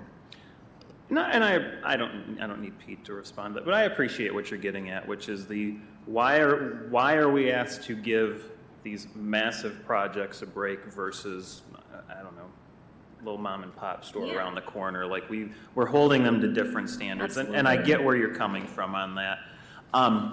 If I had to speak to that generally, to take the devil's advocate side of it, I don't think that this is probably why we've got 17 in front of us. The zoning probably was not set up to even account for this A kind of center. project. Sure. Like this is Understand. like the white whale kind of a thing out there that no matter where it was, they were going to have to ask for the same amount or more or worse. Yeah, I asked before the meeting, why didn't the city commission just carve that area out and like rezone it whatever, so we didn't have to be here doing any of this? But that probably would have been a harder thing than for us to just have a meeting and get it over with in a night. But I take that. I do think about that when I vote on them from week to week or month to month. No, I don't vote the other 3 weeks you guys aren't here, because I'm not here either. Thank you, Remy, I appreciate that. The thing I would say about the first three are really what came down to, and my vote's going to be the same on all three of them, obviously, is because the Kalamazoo River Valley Trail's got to go somewhere, and it's staying on this site. They're sort of backed into a corner, and unless you dug a tunnel under the building, which is not feasible, I imagine, and not realistic, you're going to have this problem no matter where you put it. Like if you put it between the parking garage and the arena, you're going to have issues there. If you run it around the other side of everything, this issue is just going to shift from street to street to street. And I want the trail to stay there, so kind of have to bite the bullet and approve these ones. That's why I would vote in favor of them. Anybody else got anything to say, at least on number one or generally speaking? Excellent. Let's take a vote on number one then. I don't need to add. We've already had the motion, so you can just take the vote then, right, Pete? Correct. Thank correct. you. And Yep. this is voting to approve number one of the building siting. That's correct. And we'll start with Vanden Hamburg, Yes. Work, Yes. Holder, Yes. Harrington, Yes. Hahn, Yes. Sylvester. Yes. Any opposed? None? No. Yay, that is approved by whatever the count, 2, 3, 6 of us. 6-0, that's approved. Excellent. Somebody please motion on the second one. I make a motion to approve the variance CBA number 240509 at address 411 West Kalamazoo, number 2. Nope, we need a second.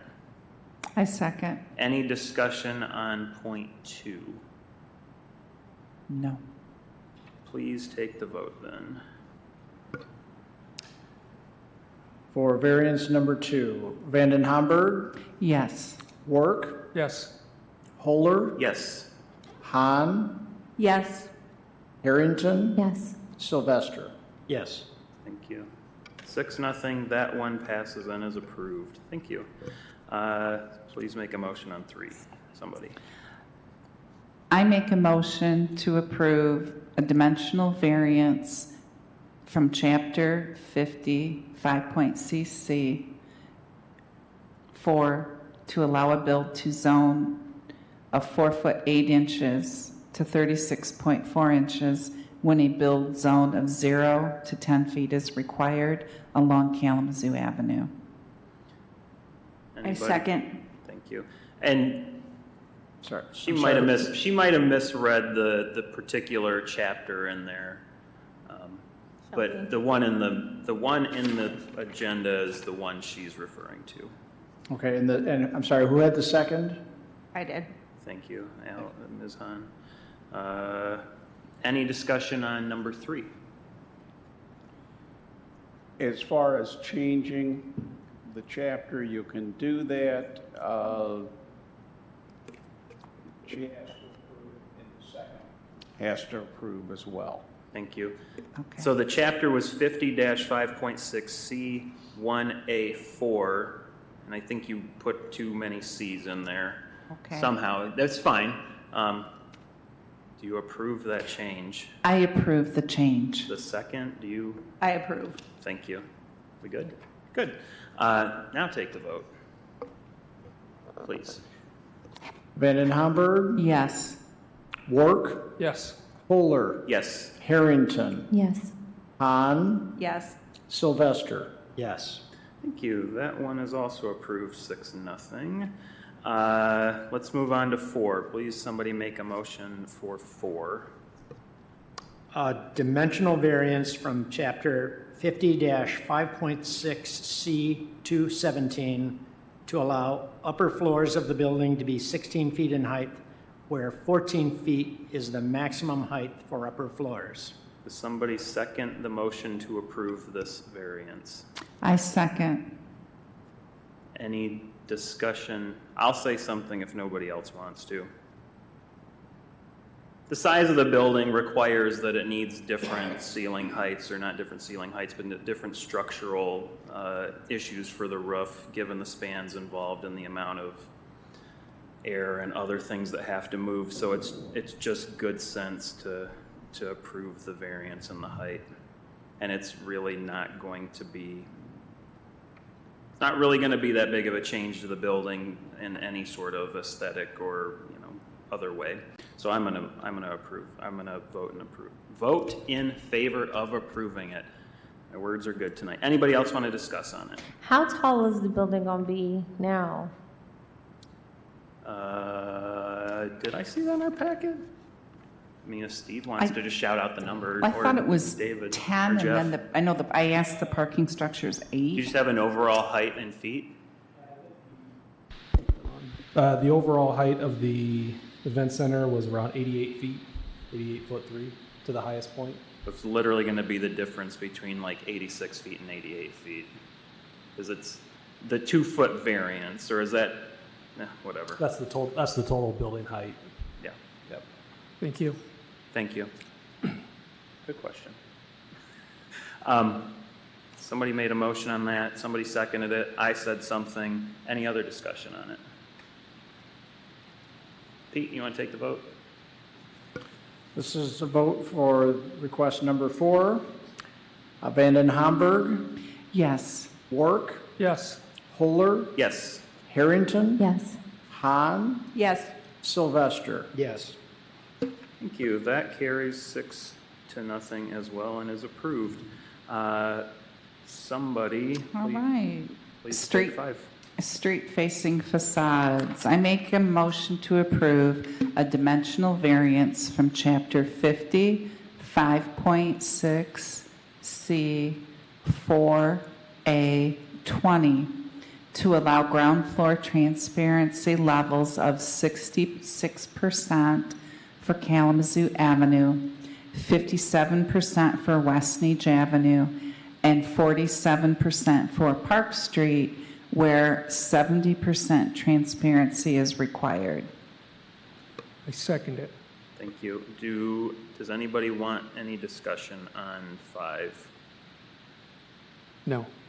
I don't really have anything relevant to add other than what the applicants offered in their explanation. Would you like to take a vote, Pete? Vanden Hamburg, Yes. Work, Yes. Fuller, Yes. Harrington, Yes. Hahn, Yes. Sylvester. Yes. That carries as well and is approved. Next is 6. I make a motion to approve a dimensional variance from Chapter 50, 5.6, C, 4A, 21 to allow 0% upper floor transparency along West Neach Avenue, where 20% transparency is required. I second. Thank you. Any other discussion? Oh, the applicant made a good case for it. Basically, it has to do with being able to heat the building and all of that sort of thing. And you don't want a lot of sun from the west on the ice rink, et cetera, et cetera. Anybody else want to add anything else? No. What number are we on? That's on. This is number 6. Thank you. There's so many. Would you take the vote on 6? And bear in mind, we still got 7 more that are just waiting down here. Can't wait to get to them, guys. Vanden Hamburg, Yes. Work, Yes. Fuller, Yes. Harrington, Yes. Hahn, Yes. Sylvester.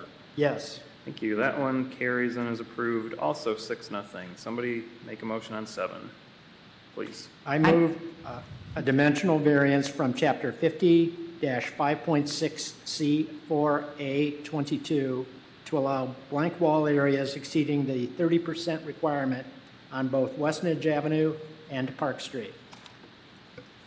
Second, anybody? I second. Thank you. My only discussion on this one would be, it seems like 7 and 5 are basically the same request, but because they're under slightly different chapters or subparts, whatever, they have to be voted on differently. But it feels to me like if you're in favor of the one, you're going to be in favor of the other for the same reasons. They're definitely interrelated when you talk about Like you- transparency yes. and blank wall space Though I that's am curious, permissible. though I am curious if anybody really wants to argue against it now. I just be wanting to fight, so. Thank you. If there's no other discussion, you want to take the vote, please, Pete? Vanden Hamburg, Yes. Wark, Yes. Holer, Yes. Harrington, Yes. Hahn, Yes. Sylvester. Yes. Excellent. That carries as well, 6-0.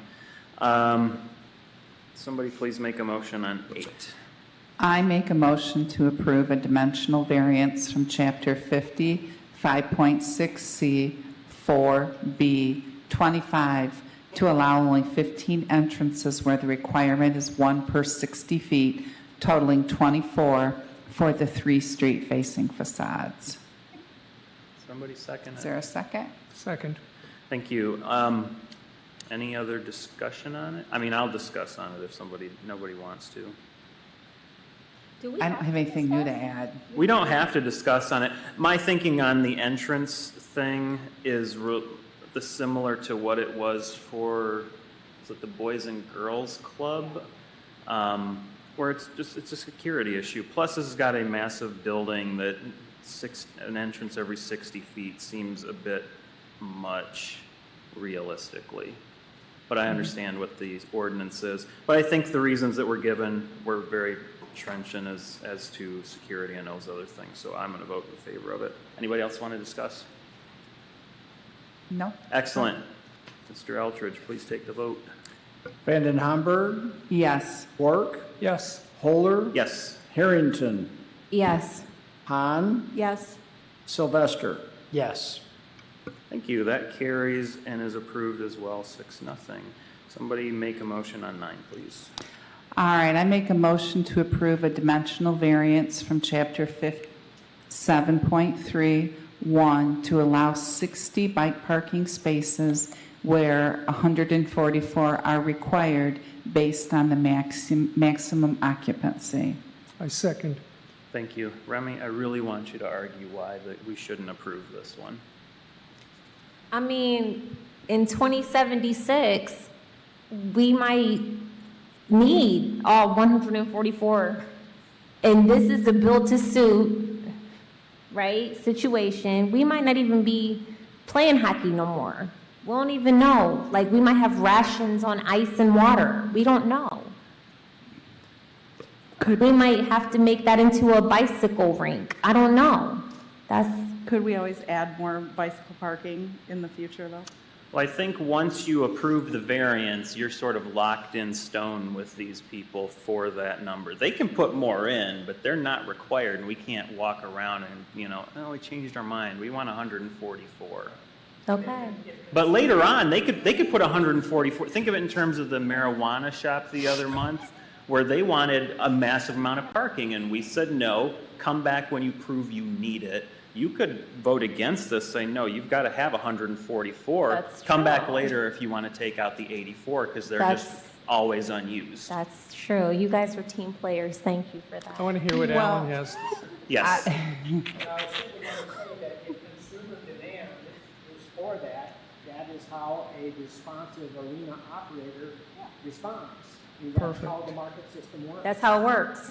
Yeah, if all 60 bike parking spots are full, they can take up I got it. car spaces and allow for more And more bike parking. Thank you. And I do think covered bicycle parking is very good. And I Yes. think it's predictable there'll be more covered parking. In the future? For bicycles, yes. Yes, yes, sir. Especially if you look at major cities, especially in other countries, Mm-hmm. as to how bike parking has grown. That's predictable that would happen here. I really do think so. I agree too, for real. So if I'm hearing you, it's approve the 60, and if they're a smart business person or Arena operator. whatever, they'll add extra later. Moving forward. If demand is in place for Yeah. that, yes. And I think in a hoped-for future, there will be more bicycles used, electric and human-powered bikes. Facts on facts. Fair enough. And I would like to say I'm really glad we had this discussion because, you're not the only one. I did research and I had some conversation before this meeting with the exact same question. And I do want it on the record because Kalamazoo, the city has done so much with all of these That's bike facts. lanes. Yeah. I don't want it to come back 5 years from now, 20 years from now. Oh, Beth, you just passed that through to accommodate Western in the arena. Yeah. We need to have that discussion.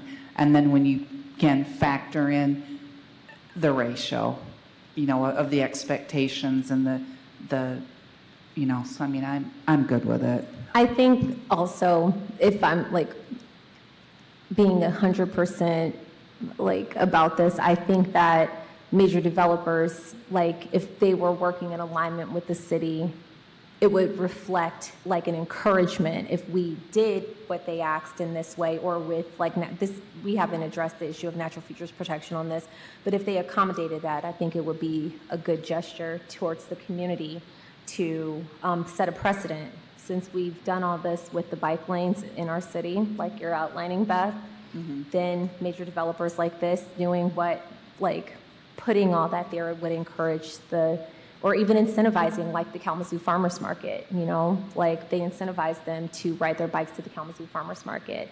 There could be incentives attached to people encouraging multimodal communities, and I think that developers could be doing more in that way.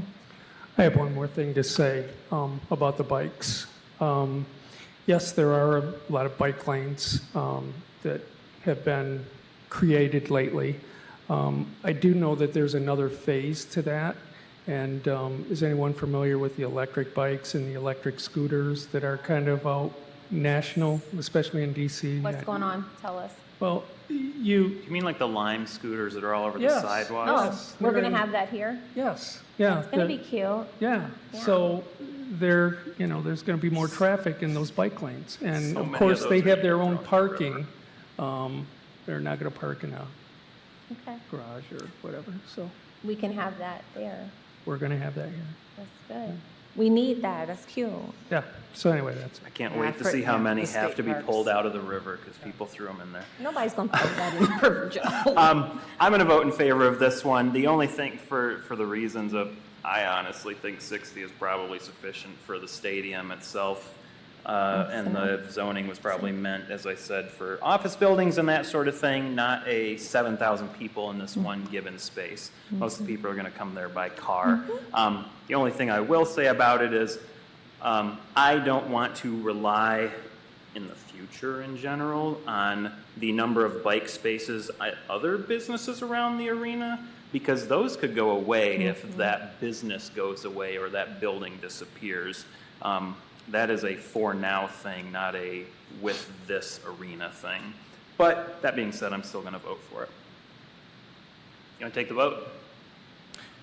Van den Hamburg, Yes. Work, yes. Polar, Oh, no. Yes, I'm a yes. Harrington, Yes. Hahn, Yes. Sylvester. Yes.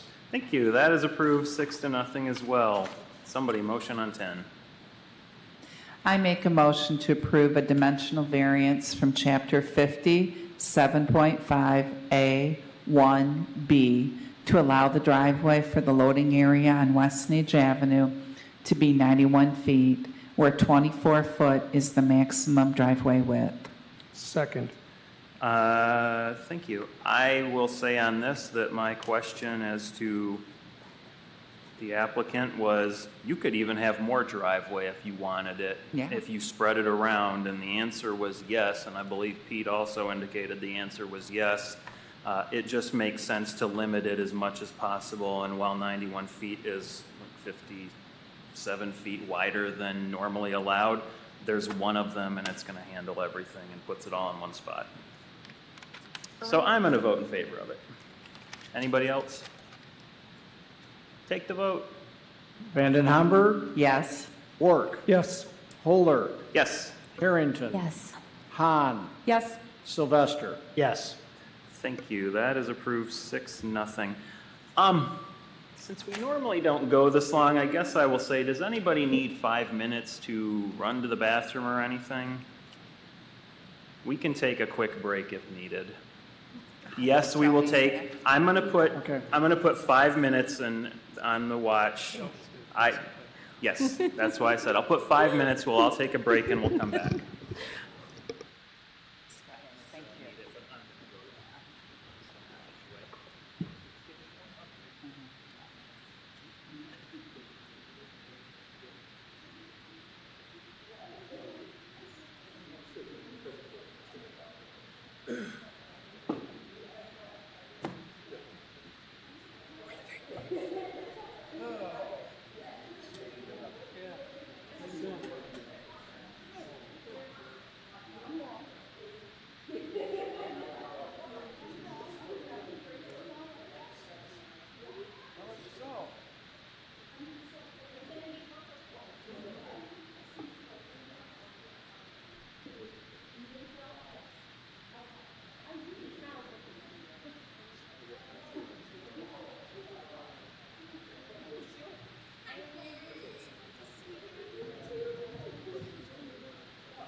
Want to lobby that one if...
Why? Is it raggedy? Is it hot to you? You're over here like pulling it tired. I'm like, I'm warm up here. You doing okay, Charlie? Oh, just trying to stay awake here. Let's start voting. Let's start voting Not now. that this isn't exciting stuff.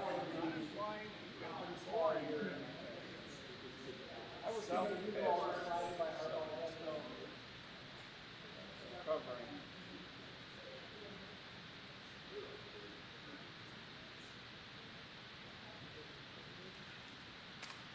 No, everything past south.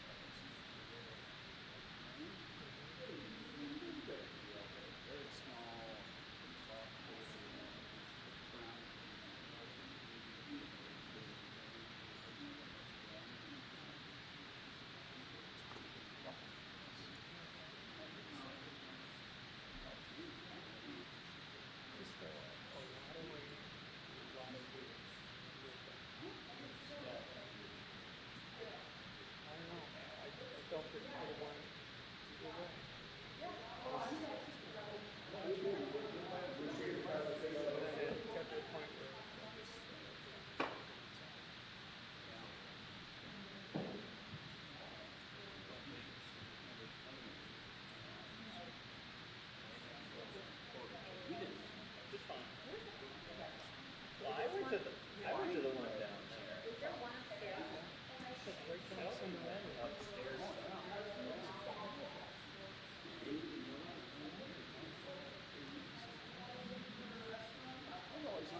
My 5-minute timer is up.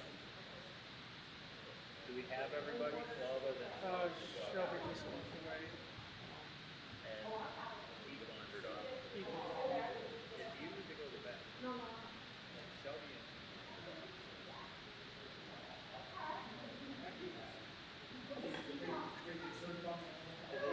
the city.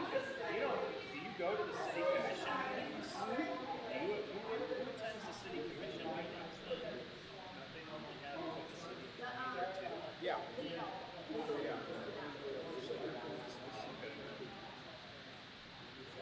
Timed out, but I guess we, yeah. Thought I had it set for over an hour. Yeah. Yeah, so it doesn't, use the light. Here we go, let's get it. My timer has gone off. Let us proceed, gentlemen and ladies and non-binary folks amongst you. Good job, Chair. Thank you. Beth. Excellent. Oh. Never really aware of the sound of your own voice until you come back and turn on the microphone again. All right, so moving on to presentation 2 then about the parking deck variances. Let's try to hew to the 10 minutes on this one because some of this is going to just be repeating what was said before, and nobody cut you off on the last one, so kind of just, I'm not saying breeze through it, but breeze through it. Yeah. Yeah. Okay. Because it is redundant. So. Go for it. Oh, hold on. Yes. Remy, you've got to read it in. Yes, I do. Sorry, I'm getting Okay. ahead of things. No My problem. apologies. That is me. I with my glasses because it's very interesting. Okay. It's been a night. An application for a variance for provisions of the zoning ordinance have been filed with the Zoning Board of Appeals by CD Arena LLC, and they're requesting the following variances. The applicant is requesting the following variances for the parking deck building siding. Number 1, a dimensional variance from Chapter 50-5.6C 1A2 to allow 0 front line coverage where the requirement is 70% along Park Street. Number 2, a dimensional variance from Chapter 50-5.6C 1A3 for relief from the requirement that the building occupy the corner at Park Street and Water Street. Number 3, a dimensional variance from Chapter 50-5.6C 1A4 to allow a build-to-zone of 0 feet to 112 feet 4 inches, where a build-to-zone of 0 to 10 feet is required. A use variance, right? Yes. Number 4, from Chapter 50-5.6C 319 to allow relief from the requirement that there be occupied space on both the first and second floors of the parking deck along West Niche Avenue and Water Street. Street-facing facade. Number 5, a dimensional variance from Chapter 50-5.6C 4A20 to allow ground floor transparency levels of 33% for West Niche Avenue and 19% for Water Street, where 70% transparency is required. Number 6, a dimensional variance from Chapter 50-5.6C 4A22 to allow blank wall areas exceeding the 30% requirement on both West Niche Avenue and Water Street. Number 7, a dimensional variance from Chapter 50-5.6C 4B25, to allow the parking deck to have 1 entrance on the West Niche Avenue facade where 2 entrances are required. Thank you. Please, Go for it. I jumped right over you. Finish your No, it's okay. spot. Please note that this request will not change the zoning for classification of the properties. Thank you. Yep. I did that the first one too. That's good. Now we would invite the applicant up to present on these ones. Obviously, some of these, as we were saying, are a bit redundant from the ones, but I think for me, the new ones are going to be number 4, which is the use variance, which I probably want to hear more on, and number 7, which is about the entrances. But it's your presentation. Wow me. That's a wow. Sorry about that. The first three here are exactly the same, under the exact same category as we saw as the first three on the event center. So as you can see on these images, the event center is grayed out. So the parcel we're dealing with is that deck parcel to the south. The front of the parking deck, as you would interpret it, is the side facing Park Street. So there is a occupied space along that edge, which makes it the front.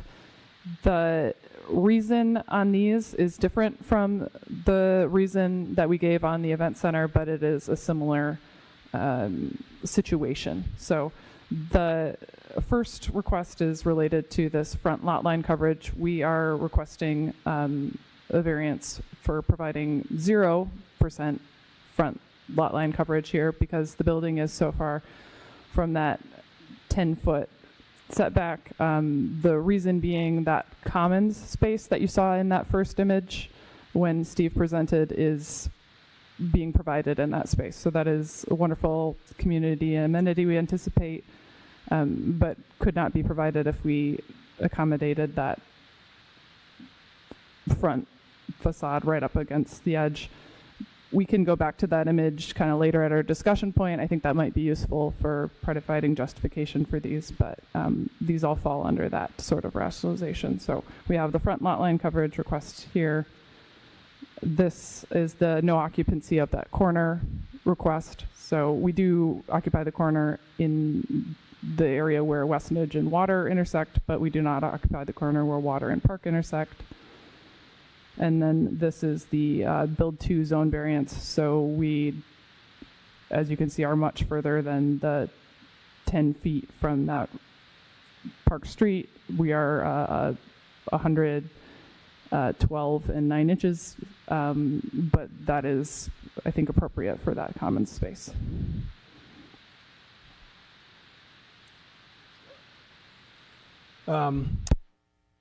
Request number 4 is for the occupied space. What we've done here is we've highlighted the areas where we're seeking the variance along Water Street and Westnedge. Main driver there is obviously the main function of the parking garage is for parking, and so we were limited on trying to carve out space for other program use other than trying to maximize as much square footage as we could for parking. So we were limited on this site with Water Street to the south and the creek to the north. So really the area that we could build the garage is in that long, skinny, narrow lot. So in order to really maximize the number of parking spots available, we really had to use every inch that we could. So because of that, the first and second floors are really dedicated to either vehicular traffic to get up to the upper levels or for parking itself. So that was the main driver behind seeking a variance for having to provide occupied spaces on those first, second floors, is really to dedicate it to maximizing the parking spaces available. The next item is street facing facades number 5. That's ground floor transparency. Similar to our discussions with the event center, the ground floor, we were seeking variances for Westnedge and Water Street. This elevation is actually the creek side, so that's not relevant, but the Water Street elevation it's broken up into 2 halves. So this is the southwest half, and this is the southeast half. So the building was the garage was, the garage was wide enough that we had to break it up into 2, and then this elevation here is the Westnedge elevation. So again, the first floor is dedicated really to vehicular traffic. So there's not a lot of opportunity to include transparency, glazing. But as Steve mentioned earlier on, we tried to be conscious of the fact that this is a big structure, but we're trying to break it down to the pedestrian level. There's going to be people walking along the street. So all of the first floor will have an architectural treatment to it. It'll be a screen wall. So we're looking at detailing in the brick, providing little pockets in the brick so you can still see through it. But again, there's just not that opportunity to provide glass and transparency at that first floor. So again, we're at 33%, seeking a variance for 33% for Westnedge and 19% transparency for Water Street. Or I'm sorry, yep, 19% for Water Street. And so again, the elevations that you see here, I've tried to color coordinate. The blue is actually the glass, and the yellow areas are, there's no, it's open. So it's a parking deck, right? So again, the facade, we've tried to add some architectural elements to add some interest to it. So there is a screen that goes around it, but so we're trying to break it down so the scale doesn't feel so big. The next variance request is the street-facing facades, number 6, the blank wall limitations. Again, this is very similar to what we talked about with the event center. We're seeking a variance for Westnedge elevation, which is, let me go back here, is this elevation up here in the upper left-hand corner. We're at 40% for Westnedge, 30% max is what the ordinance requires. The main driver of that is this center section is where the bulk of the blank wall is. That's really being driven by the fact that it's a structural element. It's a shear wall. So that blank wall section in the center is really required for the stability and structural support of the parking deck itself.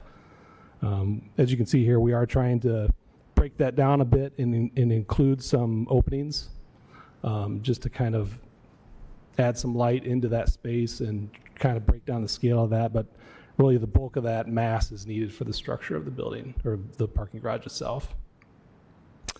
The last variance request is street-facing facade number 7, entrance locations. And again, we're seeking, if you go by the calculation, the Westnedge elevation requires 2 entrances. We are providing 1, and that's really a vehicular entrance, and that's in this upper left-hand corner of the plan. We really could only provide one entrance on that facade because the vehicular traffic inside the garage, there's going to be cars traveling along that facade. So there's really not an opportunity to provide another entrance because you'd be walking into the flow of the traffic that serves the garage. So that's kind of the main driver for our request to have just 1 entrance on that facade. Short and sweet. That was kind of.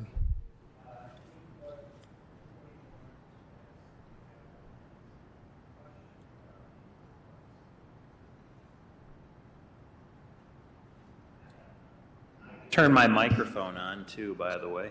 Anybody have any questions for them? I do not. No. Excellent. Thank you. Staff comments? And I'll keep them brief.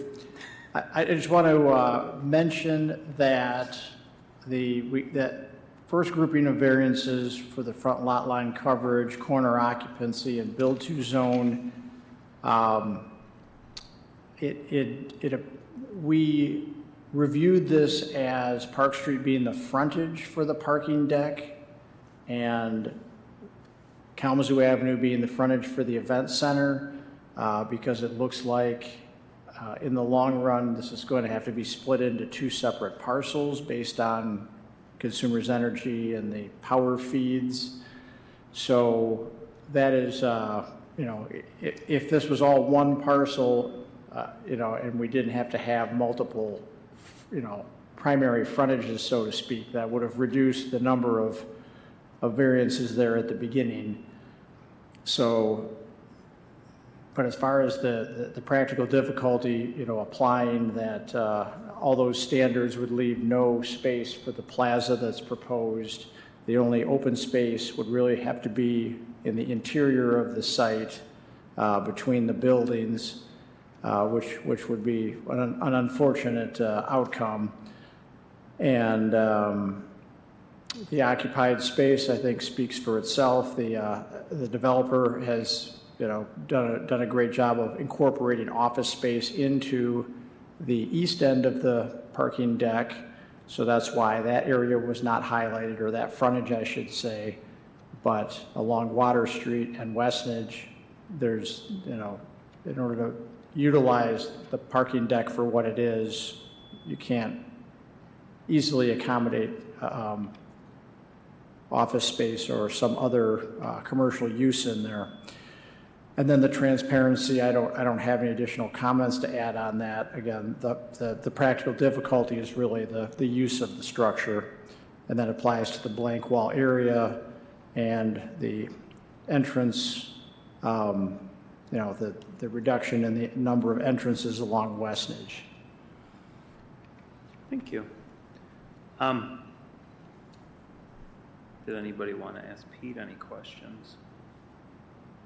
I do, real quick. Go for it. So the courthouse, the courthouse entrance is on the other side, but the event center frontage will be facing Kalamazoo Avenue. Is that right? You're asking where the entrance is to the courthouse. So that'd be on the... No, I'm asking if I'm just restating what I thought I heard you say, which is that the courthouse's interest is going to be on the opposite side of where the event center's frontage is going to be. Like the frontage of the event center is going to be facing Kalamazoo Avenue. That's what I'm just restating what I thought I heard you say. Yeah, I was saying that the parking deck, the primary frontage is Park Street.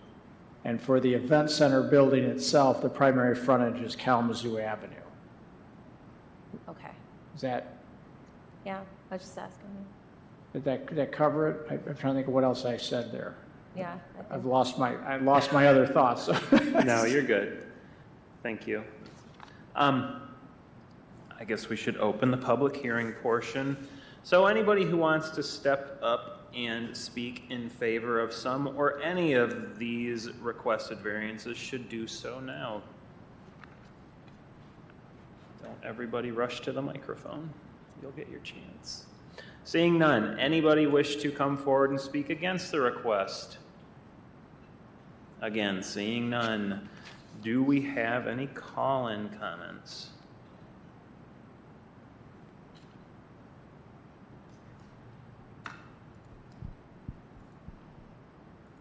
Okay, the line is open.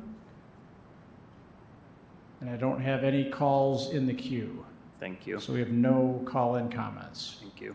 I should say the public hearing portion is on the parking deck variances specifically, if I didn't say so. Thank you. All right, so then we need a finding of fact. Would somebody like to make that motion? I'll make the finding of fact.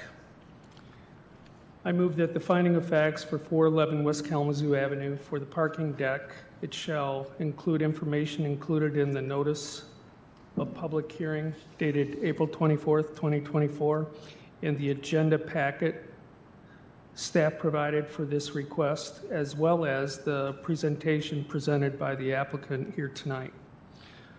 20 notices of public hearing were sent out. There were 0 responses received. There was no one on site to speak for or against the project, and there were no call-ins. Again, we had Laura Klosterman and Jeff Brazel with Tower Pinkster. They discussed why they are requesting the variances, and basically it's because they need every square inch of the property in order to build this event center and parking deck. Many of the requests on the parking deck are the same as the event center. And that is the finding of fact. Thank you. Any second on the finding of fact? I second. Thank you. Do we need to have any discussion on the finding of fact itself? Thank you. Then I'll take the vote. All those in favor of adopting the specific finding of fact, please signify by saying aye. Aye. I'm also an aye, sorry. Those opposed, please signify by saying aye. There are no opposed. So the finding of fact is approved or adopted, whichever word we need is the one you should use from those two. All right. So then we need to start making motions for all 7 of these requested variances, and then we will discuss them in turn as needed. I move approval of a dimensional variance from Chapter 50-5.6C1A2 to allow 0 front line coverage where the requirement is 70% along Park Street. I second that. Thank you.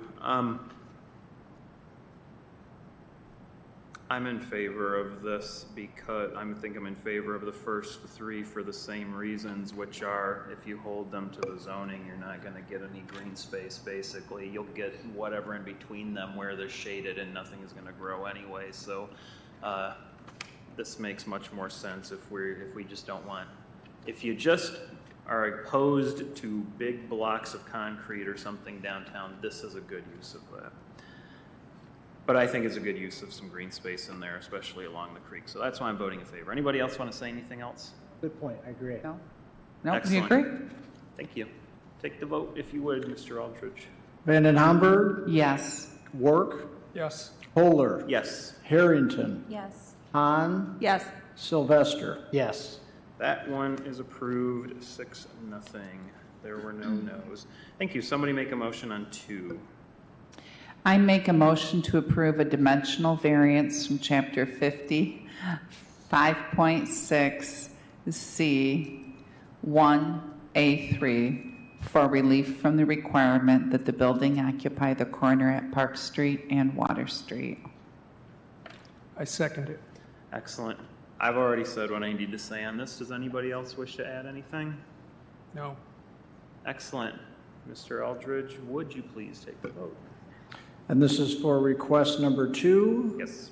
Vanden Hamburg, Yes. Work, Yes. Kohler, Yes. Harrington, Yes. Hahn, Yes. Sylvester. Yes. That variance is approved 6-0. Thank you. I demanded it before, but will somebody please make a motion on number 3? I move the approval of a dimensional variance from Chapter 50-5.6C1A4 to allow a build to zone of 0 feet to 112 feet 4 inches, where build to zone of 0 to 10 feet is required. Anybody have a second? I second. Excellent. Again, I don't need to add anything else. Does anybody want to add anything on this one? No. Then would you take the vote, please?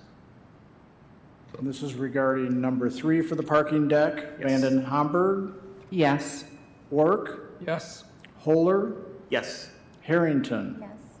Hahn, Yes. Sylvester. Yes. That is approved as well with no votes and 6 in favor. Would somebody make a motion on number 4? I motion a use variance from Chapter 50-5.6C319 to allow relief from the requirement that there be occupied space on both the first and second floors of the parking deck along Westnedge Avenue and Water Street. I second. Thank you. I'll say on this that the applicant did not say so, but in my mind, I'm treating Water Street as essentially the alley between this and the courthouse to its south, since what would be the point of putting in occupied space along what is essentially an alley there? And as for the Westnedge portion, they've already essentially in their designs treated that as the back of the building.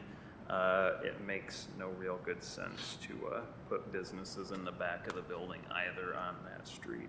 And that's why I'll be voting in favor of the variance. Anybody else want to say anything else? Would you take the vote then, Pete? Vanden Hamburg, Yes. Work, Yes. Kohler, Yes. Harrington, Yes. Hahn, Yes. Sylvester. Yes. That carries as well, 6-0, and is approved. Would somebody motion for 5?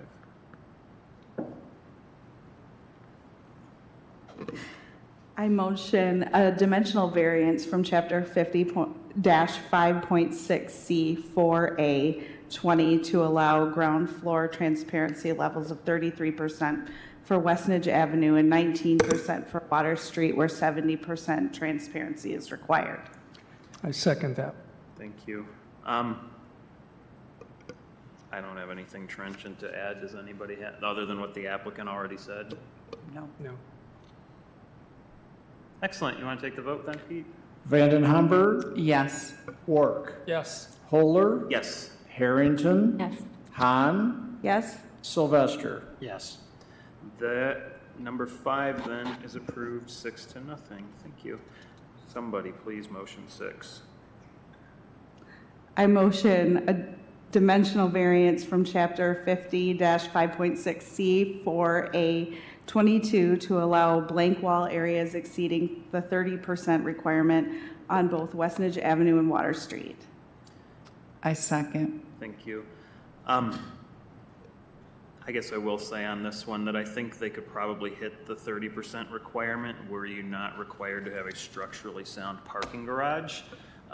If you were willing to put up popsicle sticks and call it a parking garage, they could probably meet it.